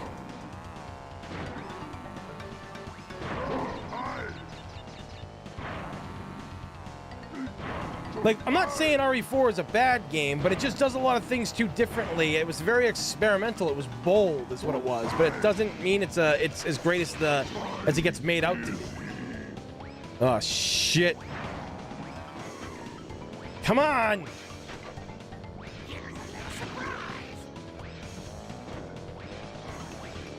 But I'm really excited to see the 4 remake because I want to see what they do differently. You know? I really want to see what's going to be different about this game. Like, why is it going to be a must-have game for me? Like, why do I need to play this game? You know?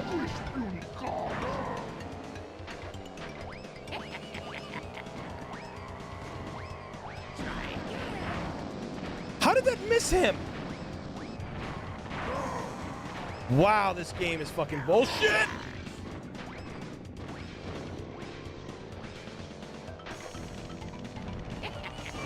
Ah. This dude is literally throwing everything in the kitchen sink at me.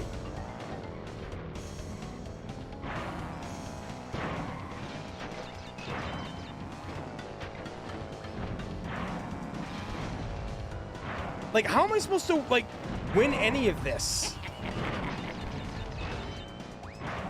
I need actual weapons, not just the fucking ones he's throwing out everything in doubles.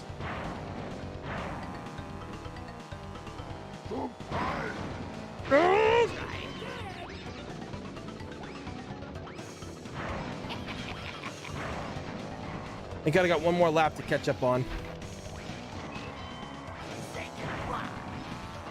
Fine! Wow, really? And I lose all my shit?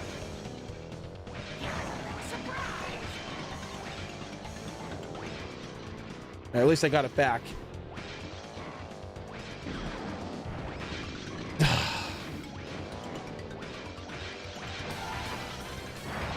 This is insane!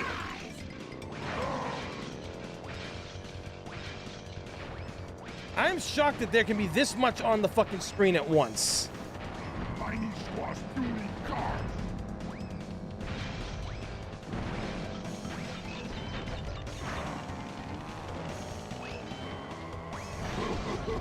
There we go.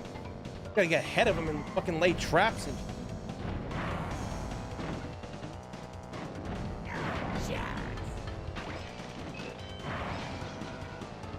Pulling ahead, bitch!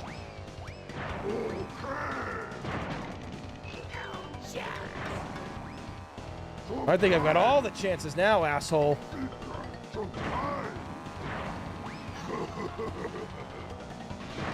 It hit him! He got hit by the nitro box I left!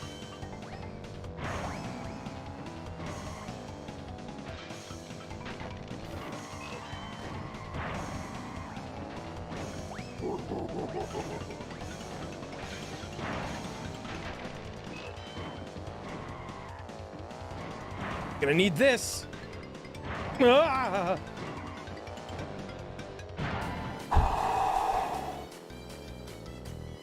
Wow!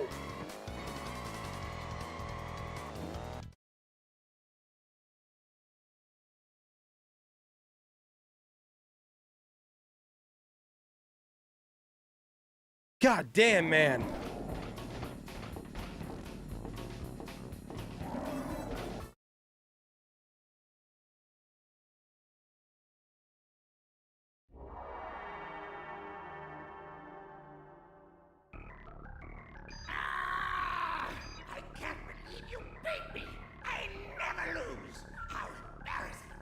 I'll be the laughing stock of all Gasmoxia. Fine. You're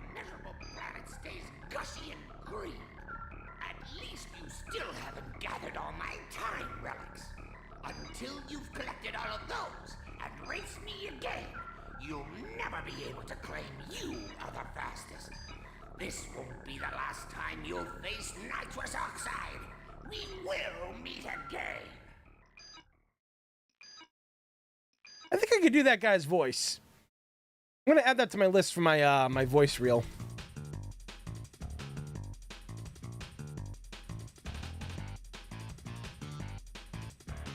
So yeah, that was I mean, we're going on 3 hours now, but there was also that 30 minutes I did the what do you call it there? We talked at the beginning of the stream like we always do. So I beat this game in under 2 hours. Not 100%, obviously. But that's pretty cool. This is definitely something that if I knew my wait, Mark Mothersbaugh did soundtracks on this? That's the person who did a lot of the music on the Rugrats.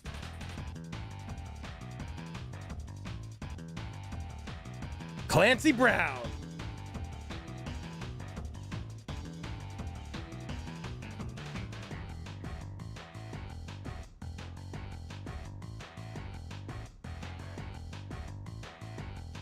Yeah, I remember my best friend and I, we did play a lot of this game in order to get like a lot of the shit that was in it, but I don't know, we never 100%ed it, but I think we got at least more than half or something like that.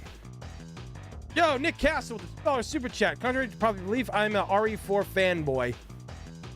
Okay, that's cool though.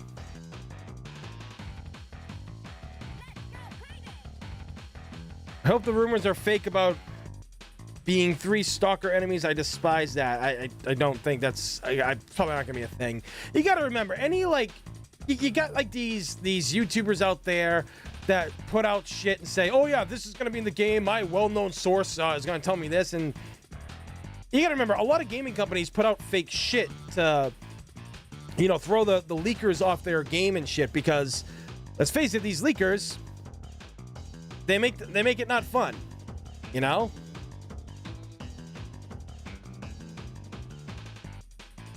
You'd think Chief Menendez or Big Cheese RE4 remake kind of Mr. X Stalker. Do you think that will happen? Probably. I don't know about like as much as like RE2 and shit, but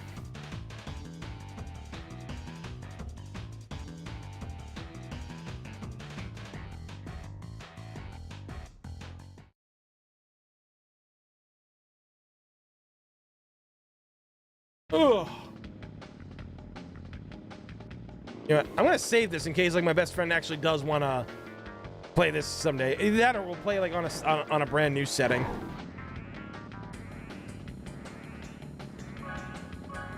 Wow, only 41% of the game done.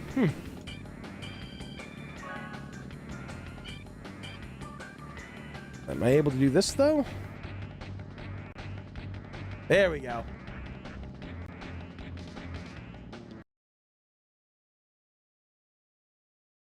That works right there. Cool. All right, Mr. X was the worst part of RE2 remake, an annoying brick wall that can't be killed. That's not survival horror. Well, it kind of is. I mean, you have to think of ways to get around him. Stupid fucking chair.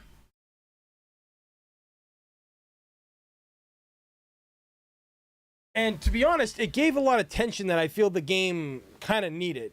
It was welcome. I think it was good. I just think they kind of fucked up in RE3 where they made Nemesis like a staple. And everybody made that argument. They're like, well, you know, Resident Evil 3, the original one, Nemesis was very stationary. He just showed up at certain areas and then that was it. I was like, no.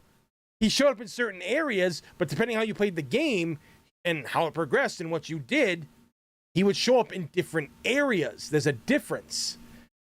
And to be fair, a game that came out in 1999 that had that ability to do that, and the remake didn't do that and made him just stationary and cinematic half the time, not that cool in my opinion.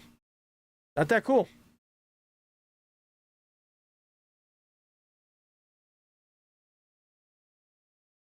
Yeah, I just wish they kind of did, you know, RE3 a little bit better in that retrospective, you know.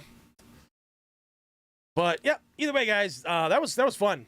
That was really fun. I had a lot of blast, dude. Like I cannot honestly tell you the last time I played the original CTR.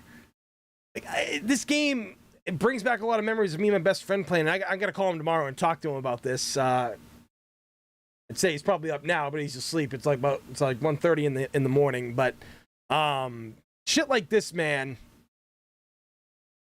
is so cool.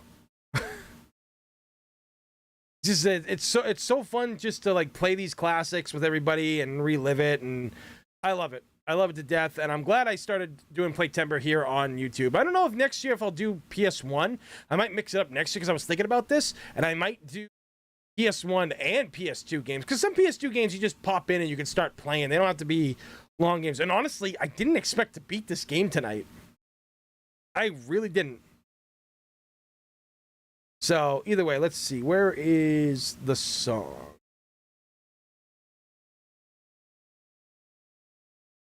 There we go. Perfect. All right, guys. So again, thank you all for watching tonight. Thank you to everybody that donated, that showed up, shared the stream. I greatly appreciate this, guys. We're growing here every day. It's going fantastic. I'm gonna be real with you guys. I did not think I would make it this far. I'm gonna tell you this right now. I did not think I would get this far in doing all of this. I really didn't. I didn't think I was funny enough, people cared enough, because throughout my whole life, people would always tell me to shut the fuck up, or whenever I try to speak, people would talk over me. And you guys make the chat really enjoyable too, because you all bring something to the table. You're not yes men, or when you do agree with me, you have other opinions as well about certain things, and I love that. I go to some people's chats and I'm just like, why is everybody here a yes man to the streamer? Like, why aren't they saying different things, you know? And you guys really make it a lot of fun. So again, I greatly appreciate that. You know, so I do appreciate you guys sticking around and showing up tonight. Tune in tomorrow. We're going to be live probably about 10 o'clock again. I don't know what the game is going to be. Probably I'll figure it out before the stream, because that's usually how this has been going. Like, I have a list, and that list just keeps changing. So either way, guys, thank you all for coming by, watching the stream tonight. And I greatly appreciate it. As always, everybody, thank you for watching. I'm One Big Boss, and I will see you all next time. Take care, everyone. Have a good night.